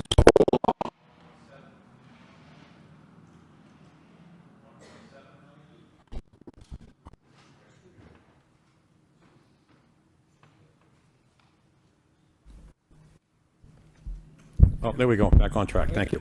Again, the classroom positions total about 1.7 million, and we're going to exceed that slightly. So I think we meet in the middle as a perfect compromise. The request is 4, we meet them at 2. There's potential here still for free cash, yes, that's always the option that we're all eyeing at this point, but Mr. Vice Mayor, to you through CFO Baldwin now, the school department kicked back last year, last fiscal, somewhere along the lines 1.2, 1.1 million, if I can, you can refresh my CFO? memory? Yes, that is approximately correct. It was about $1.2 million.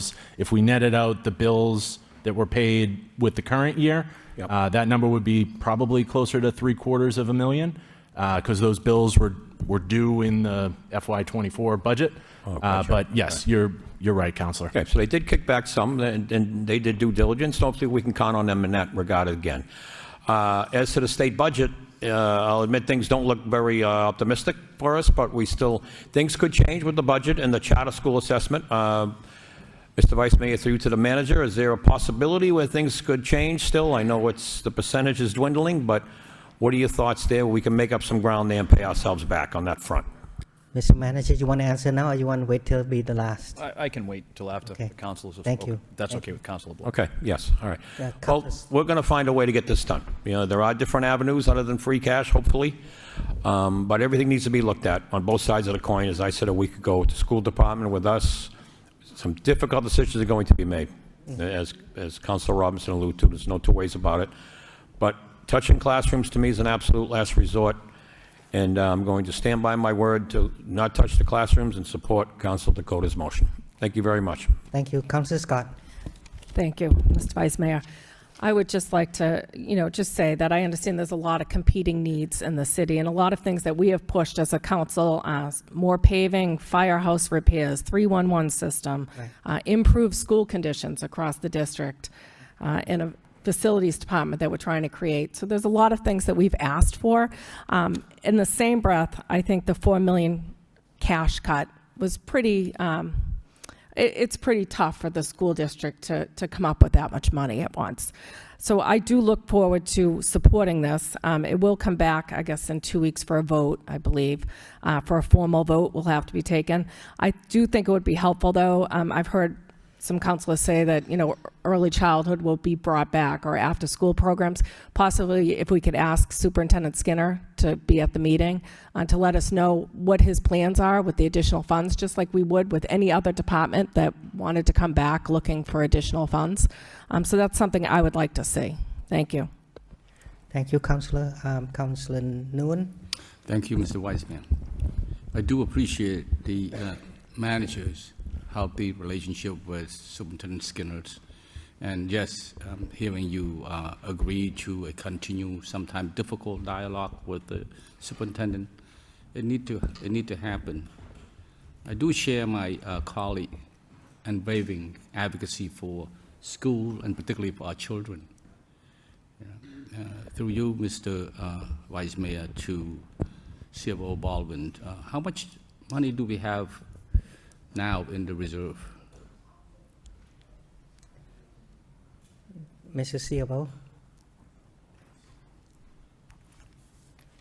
Yes, Mr. CFO. Yeah. So I have the exact total here, $17,132,000.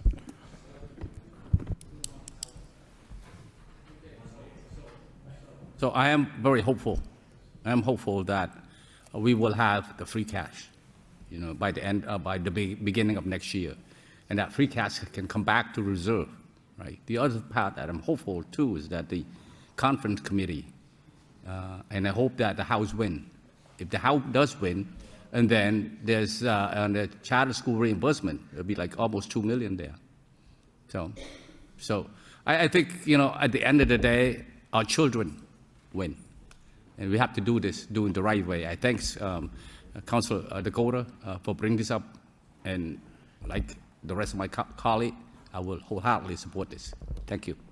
Thank you, Councilor. Manager Golden, you want to make a comment? All Councilor all set, yes. Everybody spoke except me. No. Thank you very much, Mr. Mayor, through to the council. Councilors, this is a very difficult thing. It was extremely difficult. And I want to thank all of you for calling and bringing concerns. I mean, as a graduate of Lowell Public Schools myself, we're looking at this, and my concern was always just in the future of potential 9C cuts. The federal government is really upside down right now. And in October, if this were to happen again, that's where my concern lies. So I think that this is a good move. It sends a good signal. It sends a positive signal to the school department. But that's been my whole concern. And for the edification of the people listening, 9C cuts is in the event that there are federal cuts, the governor would just come in and take money. So we would probably find that out later on this year. Now, my ask would be that after the House and the Senate come together, if there happens to be additional monies coming back in that are not just Chapter 70, that maybe if the council would consider, and if that does happen, this would be a good story to tell or a good discussion to have, that we put it into the manager's contingency fund. And as the council knows, for the edification of the listeners, the manager's contingency fund cannot be touched unless the council agrees. I just am extremely concerned from a conservative standpoint about what may happen by the end of this year. I could be wrong. I could be absolutely wrong, and I'll be the happiest person to say that I was wrong, if that is the case. But if the House and the Senate come to a final agreement, and if Councilor Noon, if they're listening to his words, and it ends up that we are in a better cash position, that would be my only request of the council at that time. But I do think, councilors, thank you very much. I know the angst, I know the anxiety that's been for the past week and a half to 2 weeks with all of you on the phone, pushing for something to happen. I do think it's the right move. I think it's right, sending the right signal. But I would just ask that if it does come to fruition in the end, that we would have that discussion just to protect ourselves through October and November of this year later on. Thank you all very much. Thank you, Mr. Manager. Roll call, please, Madam Clerk. Is this on the Council Dakota's motion, Mr. Vice Mayor? Okay. Dakota's is second by Councilor Gitchius, and now everybody have a chance to say, so we're gonna do a roll call. Vice Chair Yem? Yes. Councilor Belanger? Yes. Councilor Chow? Yes. Councilor Dakota? Yes. Councilor Getchia? Yes. Councilor Janice? Yes. Councilor Mercia? Yes. Councilor Noon? Yes. Councilor Robinson? Yes. Mayor Rourke? Councilor Scott? Yes. Thank you. And now we are back on the general public hearing, 4.1 vote on FY 2026 budget, approve appropriation order. Second reading. How would you like this? You want to do the public hearing first, and then we can talk about how do you like to proceed. Now it's open to all in favor. This session open to all in favor. All in favor. Session is now closed, and it's open to all those who opposed. All those who opposed. All those who opposed. Motion closed. So I need a motion to adopt by Councilor Janice, second by Councilor Chow. Roll call, please, madam. Can we speak on it first? Can we speak on the budget first? Yes, yes, you can, yes. Thank you. You know, I have questions. When you start looking at this budget, I thank you, Mr. Manager. Your line items throughout, when you look at the expense piece, have been dialed in really well this year, considering the past, what we used to have to do. Personnel is extremely alarming when you look at the amount of raises that are going on in this city and the amounts. This council, except for myself, makes $25,000. There are multiple people within this budget making more than that in a one-time raise that's going to be a continual cost going across the board. Lowell cannot sustain it, as we just talked about, our schools. If you look at the police department, let's just start at some of the places where you look at the driver. It went up 12.8% in salaries. And if you look at this year's, our current years, if you look at their munis piece from last year, and I can provide you the numbers, it's at 32,696,759 from 28,980,810. And if you look at this year's budget year to date at the end of May, only 77% of that 28,980,810 was spent so far. So when you look at that, 22,944, 258 was encumbered, so spent, expended. And up to date, it should, you basically have a savings of $1.5 million right there alone. That one department is underspent right now by $1.5 million in personnel money if you went by percentages to the end of May, which is 83% done, and only 77% of that has been spent. There's money in this budget that is insane. And when you look at these departments, the manager's department went up 9.5% in salaries. And I don't know how you, finance department, 11.6%. Go ahead, what's that? I'm just telling you the numbers, the pure numbers. And I understand that, but we can really look at some of the people who actually have seen these big raises at this time. Through you, Mr. Vice Mayor, to the manager. He wants to speak. Mr. Mayor, through to the council, there's a reason for that, Councilor. In regards to 2025 going into 2026, the raises that were voted on was for the 4%. That was put in the manager's contingency fund. So the increase from 25 going into 26 appears to be higher. That's 4 plus 3 is the 7%, plus what you'd have is 2.75% for step raises, so contractually. So you're correct, because many of the councilors have called about this. It does appear to be that 9.75, but once again, back in FY25, we had placed money into the manager's contingency account and every one of the employees. Now, I'm not saying there weren't other fixes throughout the system, but in general, that money then dropped in, which makes, I hope I'm explaining this correctly, that drops in because I wasn't done with the CBAs, the collective bargaining agreements, until I believe it was the end of June. We had already passed our budget, and so for July 1, that money then was released by the council, so those raises could move forward. When I first got here, it's interesting to note that we couldn't keep people here. We had people leaving. We had over 80 openings. We were not paying people appropriately.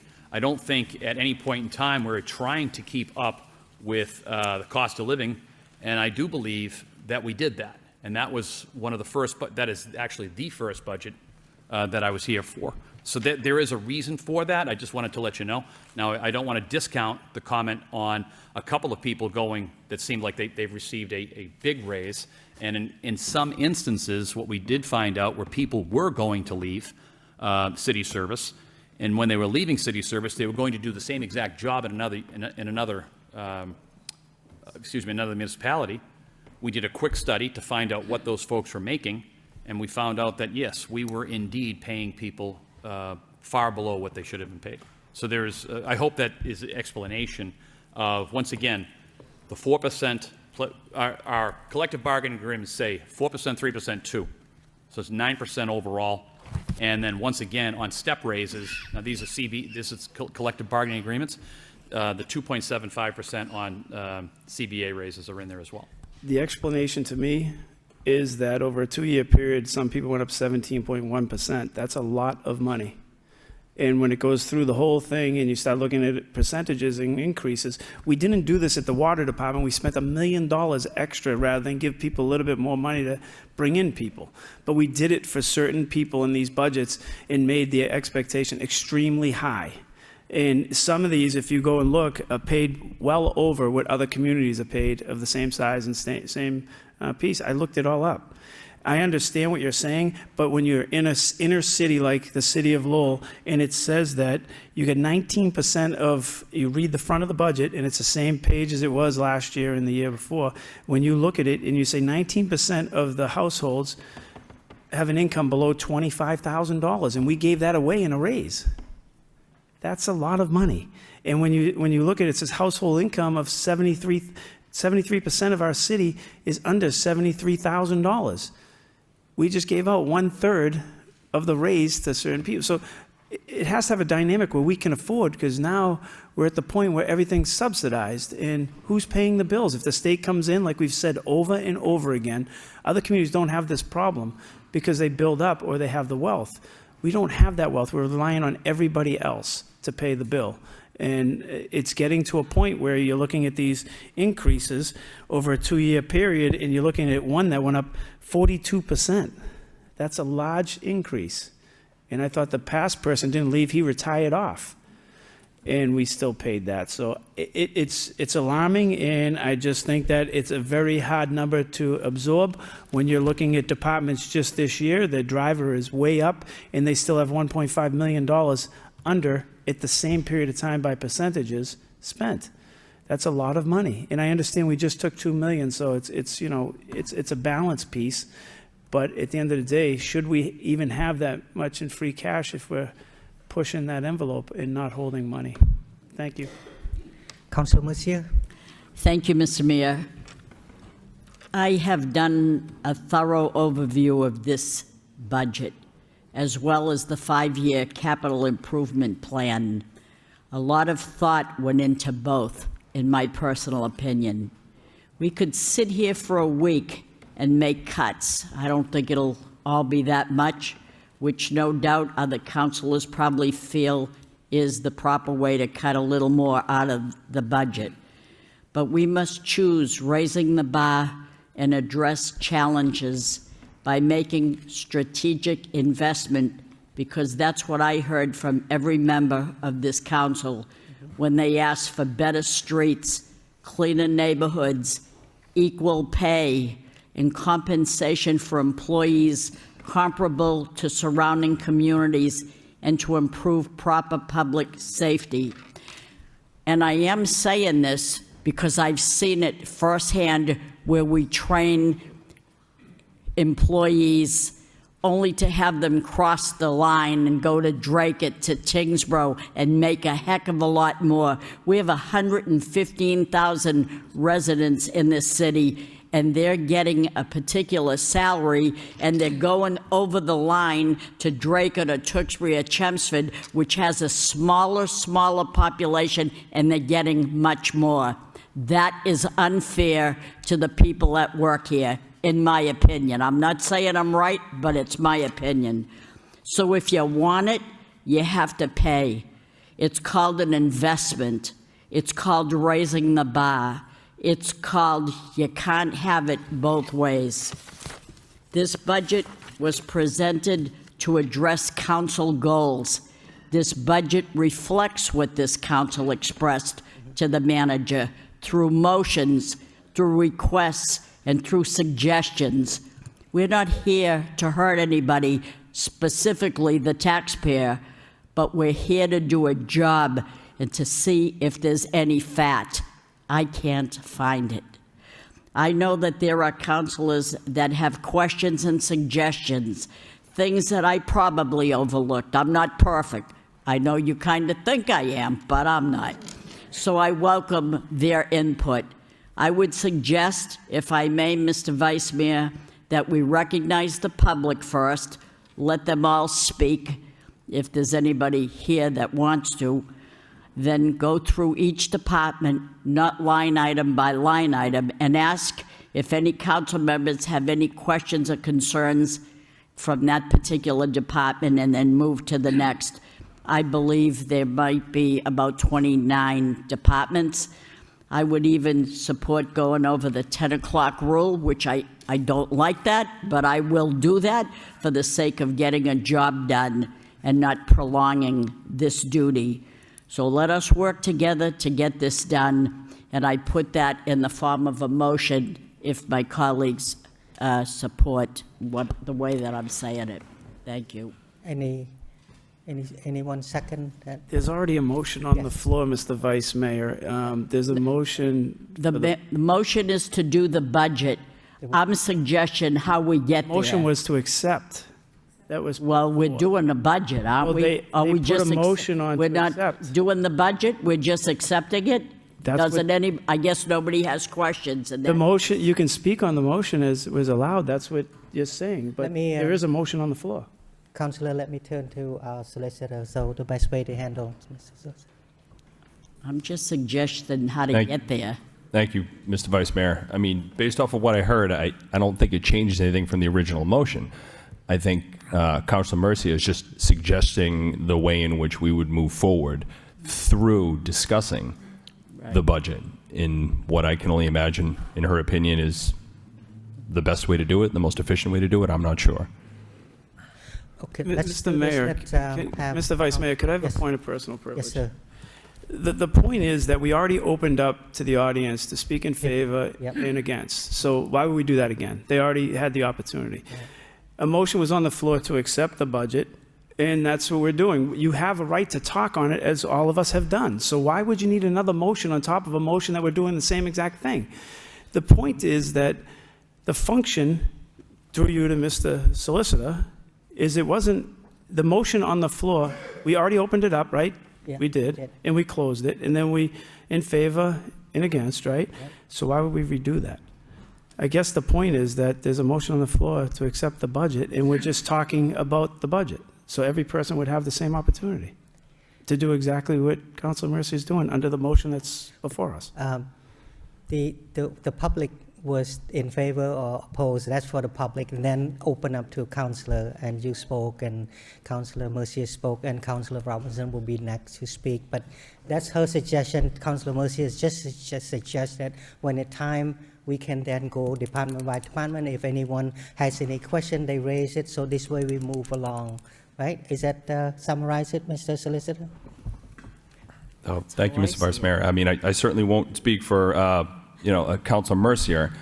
I think all Councilor Mercier was doing was just suggesting a more organized, perhaps economical way to kind of get through piece by piece. That's all it is. And if that's not acceptable to the body, But if they want to And that's accept the budget, then I would second that motion. So Mr. should we Vice just... Mayor? Yes. If I may, Wait, Councillor Robinson was on first. Let's hear from Councillor Robinson. Thank you. I mean, as far as the process of the budget goes, we all had the budget for 2 weeks. The vote on the floor is to accept the budget. Before we vote to accept or not accept, if people went through the budget and you have a question or a concern in a specific department, bring it forward when it's your turn to talk. I don't think we need a formal way to go through this, because unless somebody has a concern, why are we going to sit here and go? I mean, hopefully people have questions and concerns, and based on when they raise their hand and the vice mayor writes their number that you'll get called on, bring your concerns or questions forward. If we discuss in a department that you have a concern similar, bring it up. Right. I mean, I don't think it really is that challenging, but I think I get it. I thank the administration for balancing this budget. It's tough, as we're all aware. I do think there are some things in there that I'd like to see. Moving forward, I think some questions. It's with money getting that lean, and it's volatile across the board. We don't know from day to day, are we losing different grants? Are we losing different funding streams that pop up? I'm kind of surprised not to see kind of a hold so far, or maybe next fiscal year I could be hopeful. A freeze on non-essential or emergency overtime across the board, I think, to help us, plan for that rainy day, because we don't know when it's coming. And I think that's something I'd like to see. I have some questions that I'd like to see how, page 135, when we start talking about different revenues, even examples of baseball revenues and all that. I know the Parks Department, Board of Parks is currently working on the fee structures of permitting and all that. So hopefully that's going to be additional revenue. But again, I think we need to really dial in, because one area I'm seeing significant increases, and maybe I can get clarification, is ordinary expenses, ordinary costs. I see that there's some departments that increased a good amount. Other departments, I don't even think it's realistic. One of the departments that doesn't seem very realistic to me, and this is minor, but I mean, we're looking at a budget for the year. We have in the clerk's office, I was surprised by the staggering numbers, because I pop in frequently. I see how busy that office is, but I don't really know what their work output looks like, especially on an annual basis. I mean, clerk's office provided following vital records for calendar year 2024. 7,492 birth certificates, 3,100 death, 2,000 marriage, 880 marriage intentions, affidavits, 306. That workload is crazy. And then I look in the budget, they're budgeted for $3,000 in office supplies. I mean, I don't understand the permitting and all the stuff that they're doing down there. So I think that's something that maybe was a copy and paste from year to year. And I know we can't add. I'm not looking to add, but that doesn't even seem realistic. I spend probably $3,000 in office supplies for my own, at my house as a counselor. How can we expect a department that's putting out that kind of work output to be able to manage that? We're going to be doing transfers there, I'm pretty sure. And that's just one small example. Other areas that I was seeing, MIS, ARPA positions, there's still 10 funded. I know that was addressed. We've talked about that before, but we also have a vacant 311 specialist in the MIS. I know that 311 has been a great tool, and I think everyone agrees on that. I'd hate to see us have to walk that back next year. So I think, again, that's something that we're going to have to start planning accordingly for, these ARPA positions, and that's just 10 in MIS. DPD, from FY22 to FY26, salaries went from 1.3 million to 4.2 million. That's a significant jump in a few short years. And I'm not saying it's wasteful, but I'm saying we need to be mindful of this stuff. I think this is not going to be sustainable in a lot of these key areas, especially with some of the projects we have in the pipeline going on. These people are needed. These services are needed. Assistant transportation engineer, vacant. Poor Miss Altman has her workload cut out for her, so I think the sooner we can get somebody to help her, we can help her have a quality of life back, because we all request ridiculous amounts of transportation-related projects from this poor woman. So I do think there is room, and we could go and cut 30,000 here, 30,000 there. I also think we're budgeting small amounts of money scattered in a bunch of different departments for hopes and maybes. I don't think that's the time. I think we need to really dial in. So I'm not looking to spend all night cutting 30,000 or 20,000 here and there. That's not what I'm going to try to do, because I don't think there's the will to do that. But I do think overall, we need to really start tightening that belt. I think when it comes to especially overtime, I think when it comes to ordinary expenses, I don't understand the significant increase in electricity in a lot of departments. And that's another thing where we have a sustainability department, and I know they're doing everything they can to try to cut back and save energy, but in some instances, we're seeing $30,000 increases from last year. Other instances, we're seeing $60,000 increases just on electricity. So when we start really dialing in and looking at the small things, it's going to add up to some significant savings, I think. Thank you. Thank you, Councillor. Councillor Chow, you want to say something? Thank you, Mr. Vice Mayor. All my few years have been on the council here. I think this is probably one of the most complicated and difficult budget to put together. A lot of things are going, and the administrator has done a wonderful job. I do understand that there's a motion for the overall accepting the budget, but I know that my colleagues, including myself, we just have been so involved with the budget and with the public. This is the discussion time, and I think maybe we don't have to do line item by line item, but I think what Councillor Mercier was saying, which I agree, I think maybe call upon each councillor from left to right, right to left, your call. If any areas are concerned that they want to bring up, any line item they want to bring up, so that way every person, every member that has something to ask or comment on have the opportunity to speak on this budget, because it's a lot going. There's a lot in this budget, and I think there's some part of it that have more concerns for certain councillors than others. Just do what Councillor Gitchie and Councillor Robertson did, just areas that most concern them, and bring those up. So we can still discuss this, whatever the councillors want to do. That would be just my suggestion. Just give every councillor an opportunity. Thank you, Councillor. Bring it up. Yeah, thank you, Councillor. I just open up to all the councilors who want to make comments, and Councilor Gitchie want to make another comments on it. So I'll Thank call you. them. And then Councilor Belanger and Jeunesse after that. Thank you, Vice Mayor. I think that when people say that you make major investments in roadwork and building improvements, it's because the lack of it being done for many, many years that you need the increase like you're seeing. It's the same in the parking department with the infrastructure there. When you let something fall apart, you have to come and fix it, and then you have to have capital plans that come through that actually makes sense. If you look at the fire department, and I applaud the manager and his staff, when you look at that and you see the replacement of the fire trucks, the first thing that you'll also see is the reduction in vehicle maintenance went way down. Thank you, Mr. Mayor, and thank you, Mr. CFO, for having the insight to look at that account and making sure there's a savings there.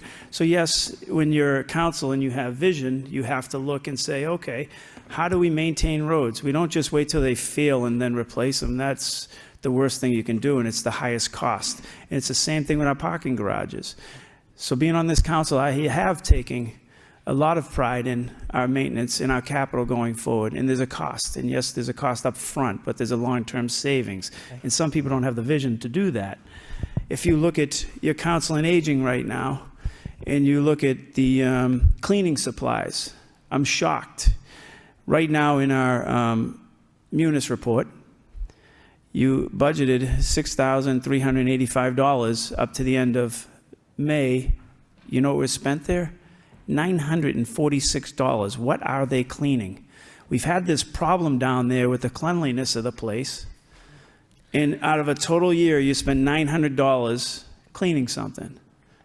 And those are where the problems are. That's the cost that comes back to us as taxpayers and the city council. And it's the short-term vision that we can't see is someone really cleaning if they only spent $946 in a building for 10 months?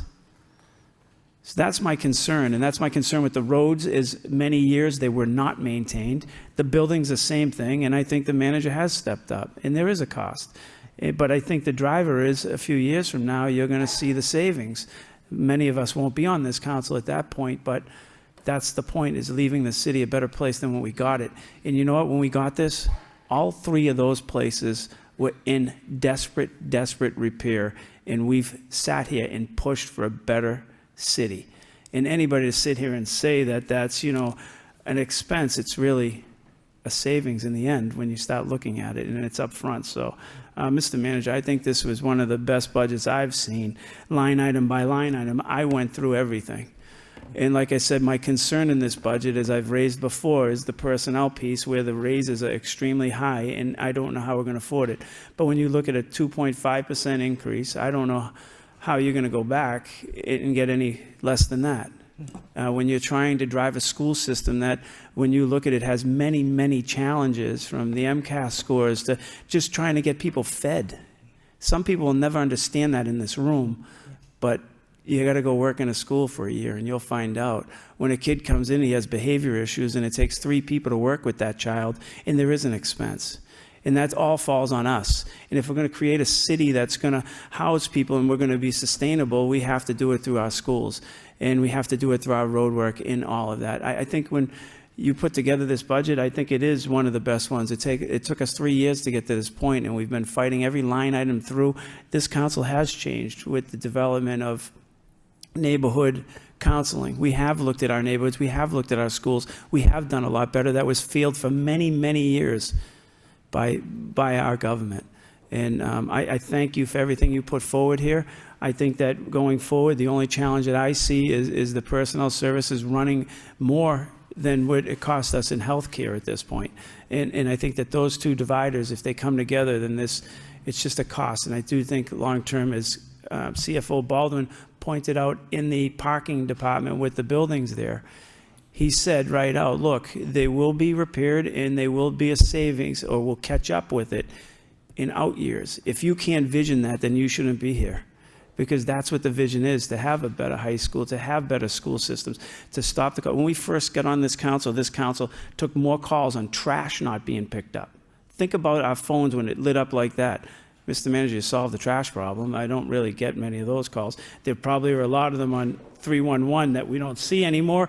And I told Councilor Machado at the time we wouldn't be calling him as much because people have gone to 311. But I think we've reduced a lot of our calls, and I think that in the end, if you give it 4 or 5 years, I think you're going to see a much different That's maintained the salary city. go to that now. And I think that Mr. Machado has probably, now he has to sit next to his computer and listen to 311.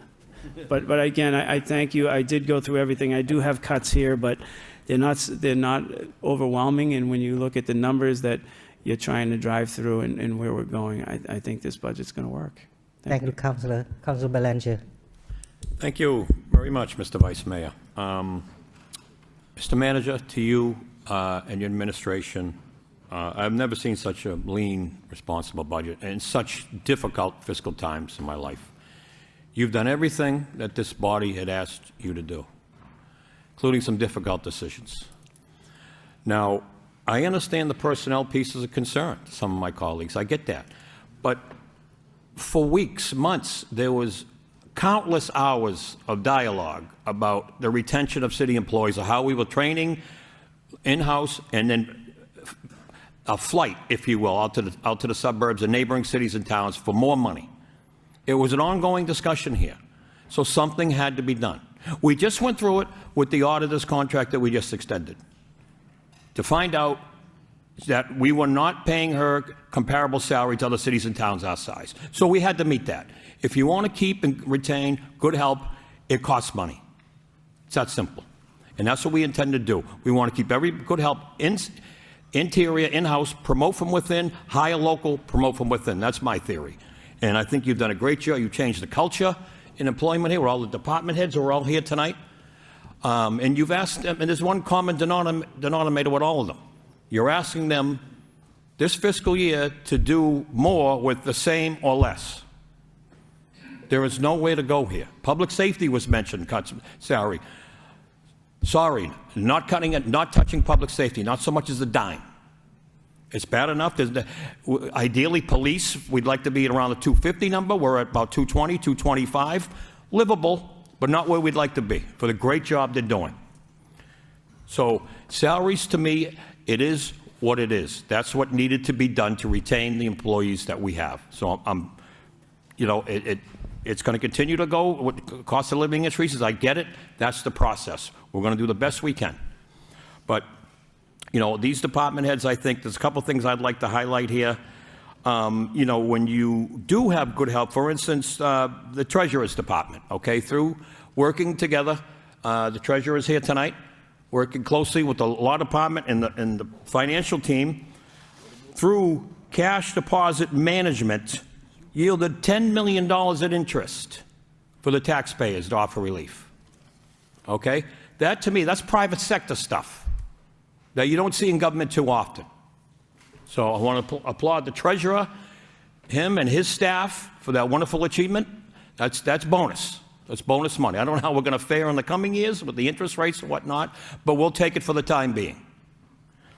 MIS, I think it was mentioned by a counselor as well. Now, it is largely this, a handful or two ARPA positions still funded, but it was necessary. We had a security breach in April of 23 that was devastating. It costed us $4 or $5 million, and it still costs with software upgrades. But it had to be done, okay? In order to protect the taxpayer information database, employee database, we had to make these improvements. And we're still upgrading the software through the budget and in capital funds as well. So we made a sound commitment in that regard, so that doesn't happen again. So a wise investment, all for it. DPW, I noticed what I like to see is a cost-saving measure going forward. Now, paving and sidewalks, we hear a lot about, okay? So, Mr. Manager, I'm very pleased with the capital expenditure. If you could elaborate, or is Commissioner St. Cyr here tonight? Approximately $700K north of that for new equipment for paving and sidewalks that, we can move some of this in-house instead of paying exuberant costs for paving our streets and our sidewalks. So please, if someone could elaborate on that a little bit, I'd like to hear all about it. I don't know if the Commissioner's here. Mr. Manager? Oh. Mr. Manager? Commissioner Sen's here? Thank you, Good evening, Commissioner. everyone. Thank you for bringing that up, Counselor. I think some of the things that we've been looking to tackle, some of the things that had been in place some years ago and had not been replaced was the equipment that we needed to be able to do some of this work. Yep. And so that's really why, as we compare ourselves to, some of the other communities around us that are doing, a lot of their own sidewalk repair or installation, it's going to be a way that we can offset the capital side that we have in place right now. So I think it's going forward, it'll be a good. Absolutely. Very wise investments. I mean, it costs money to save money in the long run. This is a great expenditure. So in other words, this new equipment, Commissioner, we won't be paving Chelmsford Street anytime, but the localized paving, the 40, 50-yard strips have been very popular, much needed. So we could perhaps do more of that and do a better job on our sidewalks all throughout the city. Exactly. Right? Okay. All right. Well, very good. Thank you for that. And I think it's a great expenditure. Thanks again, Mr. Manager. A question for DPD, Giovanni. I noticed a position here for a sealer of weights and measures. Now, why is that in the city? Why is that with us? I thought that was a NEMCOG position, a regional. So what's going on there? Yeah, unfortunately, sorry, through you to the council. Unfortunately, NEMCOG, they were we had a health inspector position that opened that was paying a good competitive salary, and we lured the person away from NEMCOG, and they were unfortunately unable to refill that position. So they informed all of the communities in the NEMCOG region that they were no longer going to be providing the sealer of weights and measures service. So we essentially canceled our contract with NEMCOG, recouped the remaining funds that we had left because we have been, for the last several years, we had a sealer of weights and measures line item in our budget that was just in the department budget, not in the salaries budget, and that was sort of our contribution to the NEMCOG contract. When they canceled that, we took the funds that we had left. We have had somebody doing sealer of weights and measures work for us on a contract basis, a limited number of hours, and they're kind of triaging the most important sort of needs right now, but we don't have somebody doing the work full time. And so all of the communities in NEMCOG sort of had to figure it out, and we essentially are bringing the position back. It used to be in DPD before it became regionalized, and now we're in a position where we need to bring it back. Okay. All right. Thank you. Great explanation. That's fine with me. That sounds good. It's necessary. So we were sort of subsidized. We were kicking money to NEMCOG anyways as part of a subsidy anyway. So it's more or less now a city position. Correct. Okay. That's fine. Thank you. Thank you very much. So Mr. Vice Mayor, through you to the city manager. This is in your budget. Now, having a huge passion for special events and festivals throughout the city to boost tourism in our downtown and help the parking enterprise. The special events and marketing, I noticed that there's in advertising, there's approximately a $25,000 cut, but it seems like you're giving a bonus, if you will, to Mosaic Lowell for $25,000. It's more or less a little shift to get the same result, if you will. Yeah. Okay. All right. Good. That will help. And there's also a marketing rebrand going on, an op expenditure I noticed as to a marketing rebrand with an outfit called Fuse Ideas, what we're trying to do for the city. I think marketing is very, very important. We can't lose sight of that. So if somebody can elaborate on that, please. Mr. DeRoche. Thank you, Councilor. Yeah, so we're working with Fuse Ideas to rebrand the city. It's kind of a way to unify the perception of the city of Lowell in a way that kind of gives us a chance to lean into the narrative. So thus far, we have worked with the company to move through the discovery phase, which involved the company coming in, visiting the city. They conducted surveys, interviews, and they put together a task force which is comprised of community stakeholders, which has been a really cool place for us to be. We've collaborated with the stakeholders, and they've given us some really good input and feedback on this process. Okay, can we count on a presentation or information anytime soon, or? Yes, so we're working through the discovery phase into the creative phase, and then Yeah. once that phase is completed, we'll have something for you. Okay, thank you very much. Great initiative, all for it. I think marketing and tourism in the city is very, very important. We can't lose sight of it. But, Mr. Manager, now that we're on your administration, I also would like to take the time to thank the financial team, CFO Baldwin, Assistant Deputy CFO Austin Ball, for the bond rating that also went up this previous fiscal year from a single A1 to double A3. This upgrade is a significant achievement during the economic times, and which helps our borrowing power, moving forward with the high school debt and whatnot and the capital projects. So congratulations to the financial team, and thank you very much for all you do. That's very significant. I do want to highlight that. So all in all, Mr. Manager, tremendous budget. I can see you and your team spent countless hours. There's no doubt. We had to spend quite a few on our end too. So I don't know where you would go for cuts. We can't be, from what I've seen, there's literally nowhere to go. It's as lean as filet mignon. Okay. So that being said, to all the department heads, thank you for being here tonight. Thank you to your employees for all you do. Again, you're asked to do more with less, and that's going to be, unfortunately for all of us, including this body, a common theme going forward, the economic times that we face. But lastly, I just would like to highlight the debt service. Mr. Manager, we're making great strides with paving, sidewalks, school departments. We got a $6 million capital plan expenditure for our aging firehouses. I know they've been waiting a long, long time. This is long overdue. So you've spread the gamut here on the capital spending, but nonetheless, our debt service, is concerning to me. It's in the vicinity of almost $400 million as we enter FY26, and that's not counting the capital plan money that we're borrowing, $36 million, onto that. With the high school project is not finished.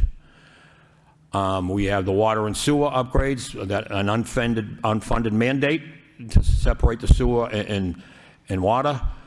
So this is some serious expenditures that I just want to wave the caution flag to my colleagues and all department heads that I am concerned about the debt service. I really am. I know that we have the financial team to do it, to get us by it. We're in a good position to get a favorable interest rate. I understand all that.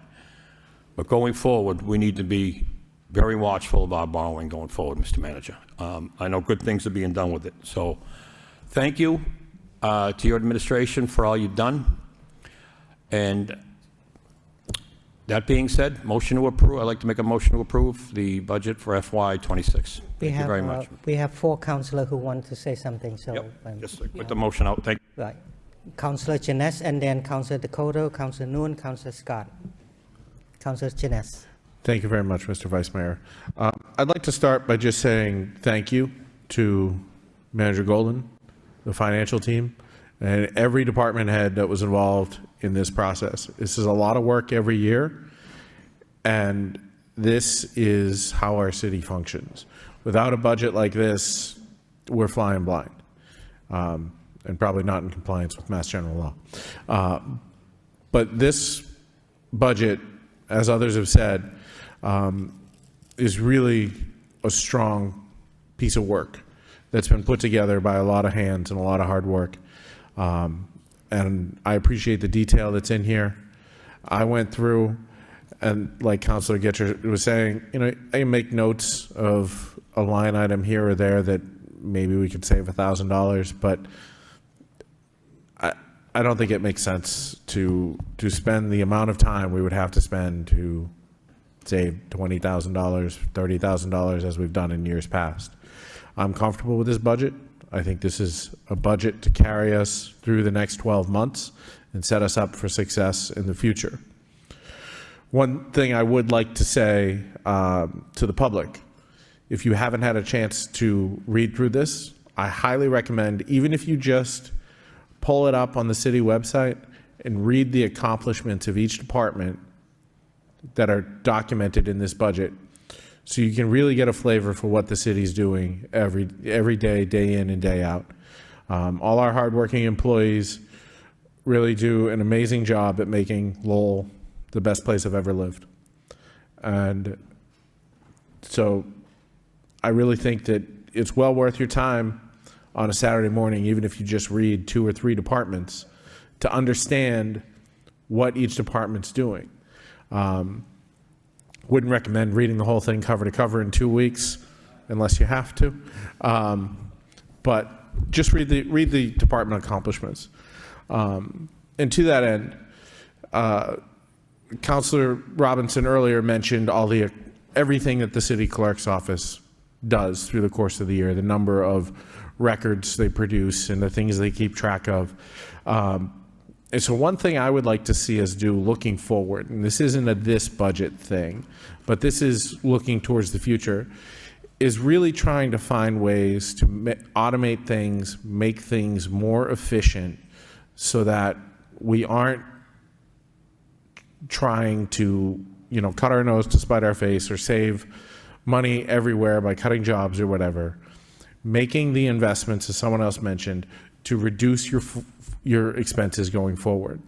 Whether that's spending the time and energy to create some kind of portal where people can access the vital records through a website and not having to come to City Hall, whether that's improvement to our permitting process. There's opportunities for things like this across the enterprise. None of it's going to come cheap. None of it's going to come easy. But I think that anyone who doubts the benefits of investing into something like this just has to look at what we've done with 311. We've barely gotten 311 off the ground, but it has transformed the way that the public interacts with the city requesting for services for things. If we can take that same philosophy and extend it into other areas of the city and other things that we're doing, there's an opportunity here to become more efficient, to become more modern in what we're doing. I don't want to pick on any one department, and I don't want anyone to think I'm coming for anyone's job with this idea, but this is just something that's happening everywhere. Private sector, public sector, everybody is trying to get their systems to talk to each other and to empower people to do things on their own without creating more work and more tasks for everyone in this building who's trying to do everything under the sun. So going forward, I would like to see us try to focus on that a little more, and find ways to increase that efficiency and that throughput to make our employees' lives better, make our residents' lives better, and really push the city forward. But thank you so much for all the work that's gone into this budget. I agree with Councilor Gitcher. This is the best budget of all the ones that I've dived through. And to counter what Councilor Belanger said, I don't think there's filet mignon in here, because if it was, Councilor Gitcher would have cut it. So I think it's another lean meat. It's probably chicken. Thank you. Thank you, Councilor. Councilor Dakota. Thank you, Vice Mayor. I'm looking to all of you people. I know that the city manager asked you to sharpen your pencils, and you did that. And I want to personally thank you, each and every one of you, for your work and your dedication to the city of Lowell. With that being said, Mr. Manager, Mr. CFO, the whole team, tremendous budget. I could pick on little things, as Councilor Jenna says, but this budget is very good. I mean, I didn't get to see my wife for a week. That was good and bad, but it was all right. But other than that, very good budget. I would ask a suggestion, though. It'd be probably nice to see the salary of the employee from the year before, what they were making, then what's budgeted for this year, for the upcoming year, just so I don't have to go back to last year's budget. I think that might be helpful. Other than that, Well done. Thank you, Councillor. Councillor Nguyen? Thank you, Mr. Vice Mayor. This F5 26 is approximately $14 million more than the F5 25, I guess. I looked at this, and when I review it, I noticed that most of the increases has to do with more like fixed costs per se. When you look at this, you see the COLA, the cost. I mean, the increase in salary, in employee rate, the outstanding debt that we are talking about, that Councillor Belench is talking about. This year's is going from last year's 17 million. This year's is 20 million. And the increases also has to do with vehicle purchase, paving costs, bridge, road, sidewalk, and also charter school assessment, pension, health insurance, and some of the reorganizations that the city is doing. Look at this budget. I know that you know, we have, like somebody said earlier, that many hands in it, but particularly, you know, the assistant city managers, CFO Connor Baldwin, have done a remarkable job on this. While we try to, you know, have a conservative budget, while, you know, filling all the important department staffing. Now you have the Lower 5 department fully staffed. You have LPD requests funded for fully staffed 252. I know that 35 of them are vacant. I also know that some are in the academy now, and maybe the remain, the chief know what to do to fill it. I also appreciated that, you know, that we work closely and put forth. I know we do not want to use the reserve, but we have to come halfway. The schools is important as any other department, you know. So that $2 million come halfway to what the school is asking. I'm sure the schools in their line item budget probably try to cut as well, so that we come halfway, meet each other halfway, to continue to have the progress that we had at the school department. And I'm also hopeful, remain hopeful that that at the conference committee on the charter school reimbursement, that, you know, the House will win and that we get that money back. And I'm all for that if that money come, that to put into the manager contingency account or fund, because hard time is coming. We know the administrations is going to cut something. It's from the state, from the federal, I mean. You know, it's bad time yet to come. You know, I look in all this.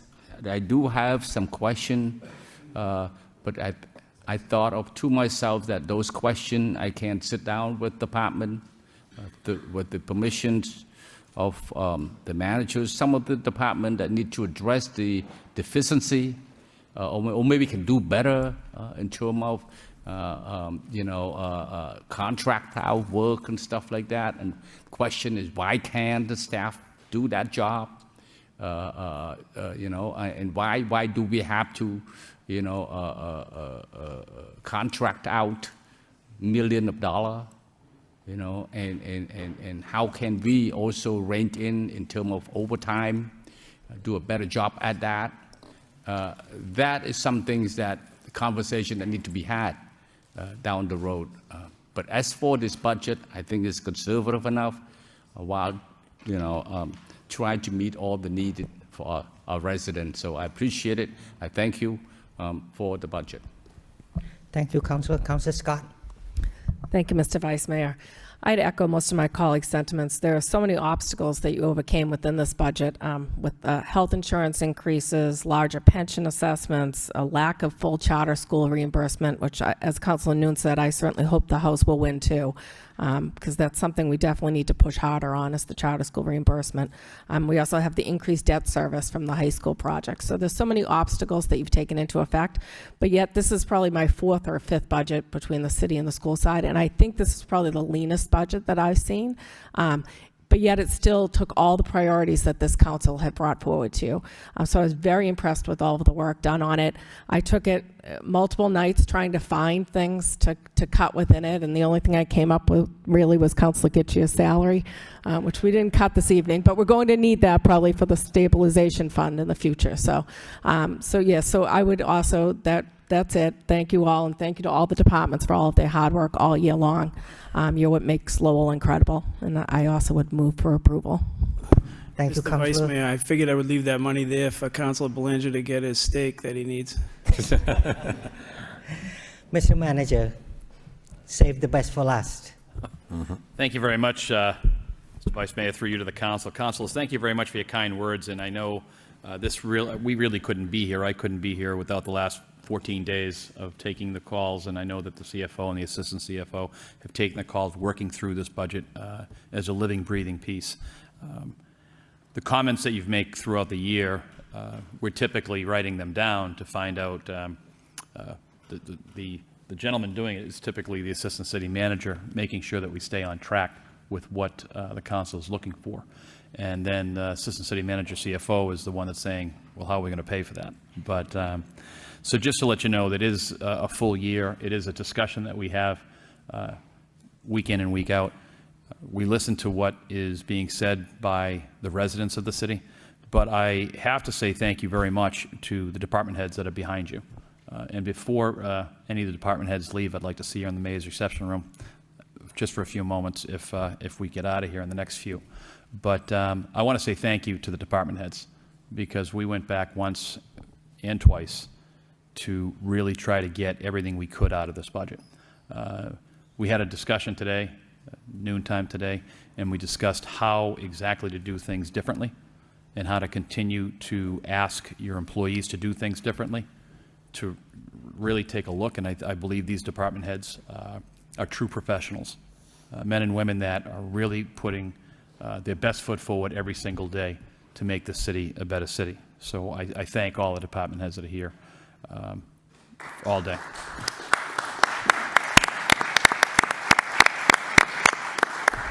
The next thanks I have is to the Assistant City Manager of Operations and the Assistant City Manager of DPD.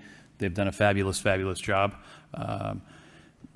Two people that consistently pick up the phone, and I know that many of the councils call them on sometime a daily basis, and I appreciate that you call them very much. But I want to say thank you to them as well. I also want to thank Melissa DeRosiers for everything that she's been doing, Doreen Burgess for everything that she's doing without the chief of staff running the show. She really makes things go day to day.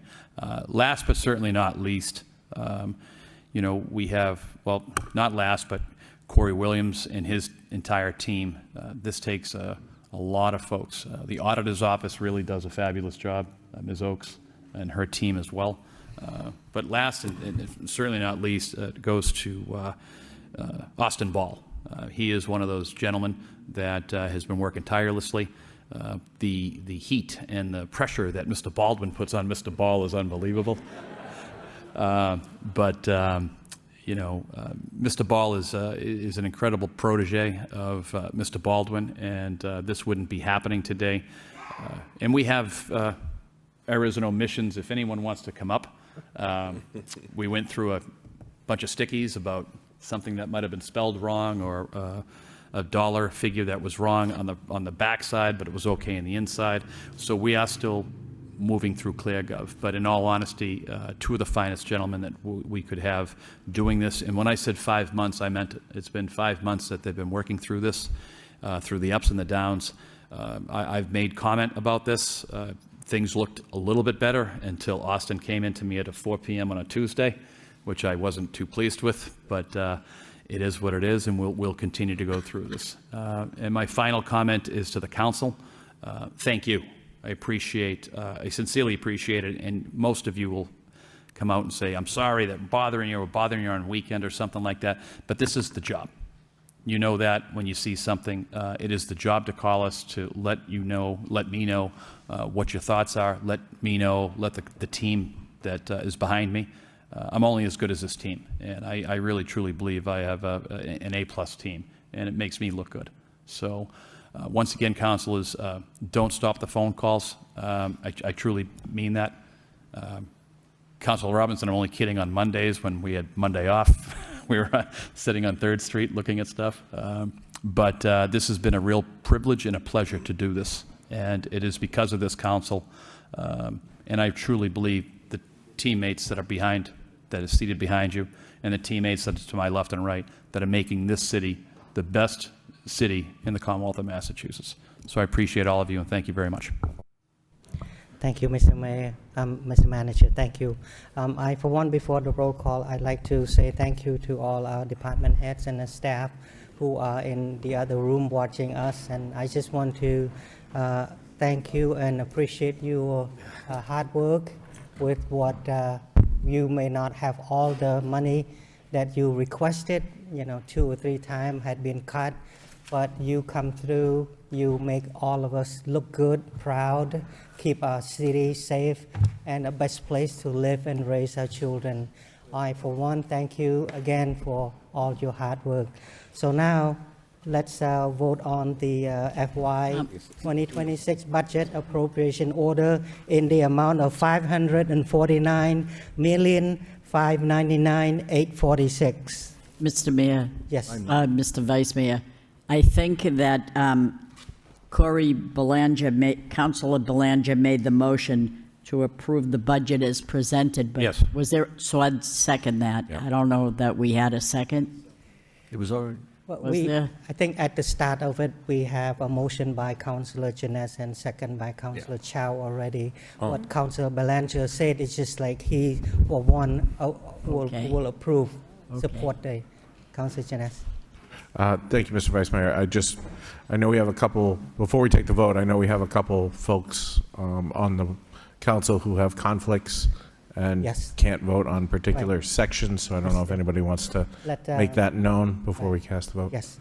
I turn that to our solicitor to kind of give an overview before we vote on it. Yeah.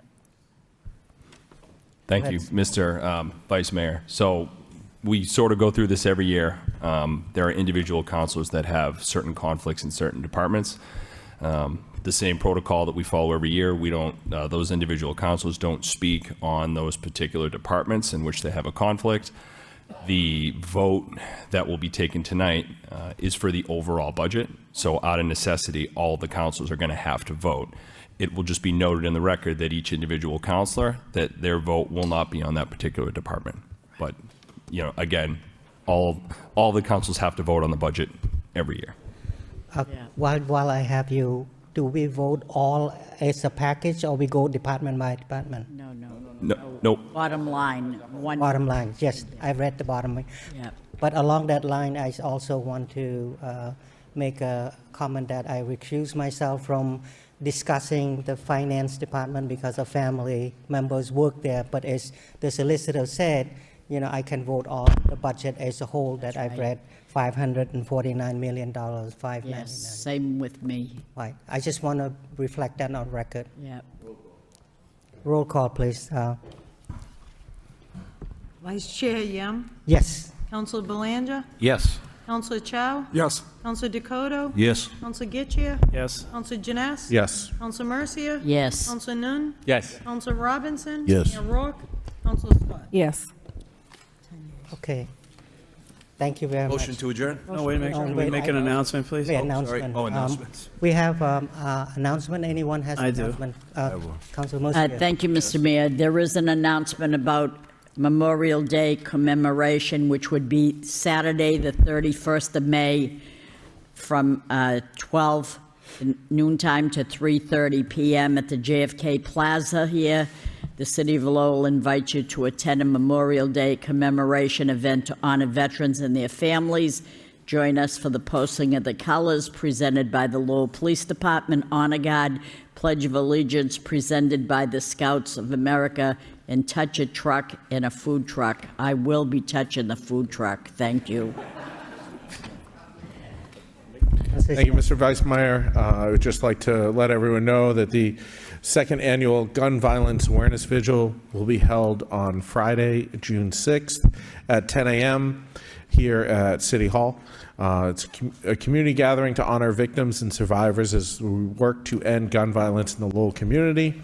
Please wear orange and bring a framed photo of a loved one as we come together for a collective moment of silence. Thank you, Councilor Robinson. Thank you. In honor of National Public Works Week, Employee Appreciation Day is Thursday, May 29th, 2025. Please join the city in celebrating all the hardworking and dedicated public works employees at Shed Park, 11:30 a.m. to 2 p.m. There'll be food trucks, desserts, and games. Everyone's welcome to attend. Thank you. Thank you, Councilor. I have one last Mr. Vice Mayor, announcement. can I just ask Council Robinson if there'd be filet mignon? Councilor?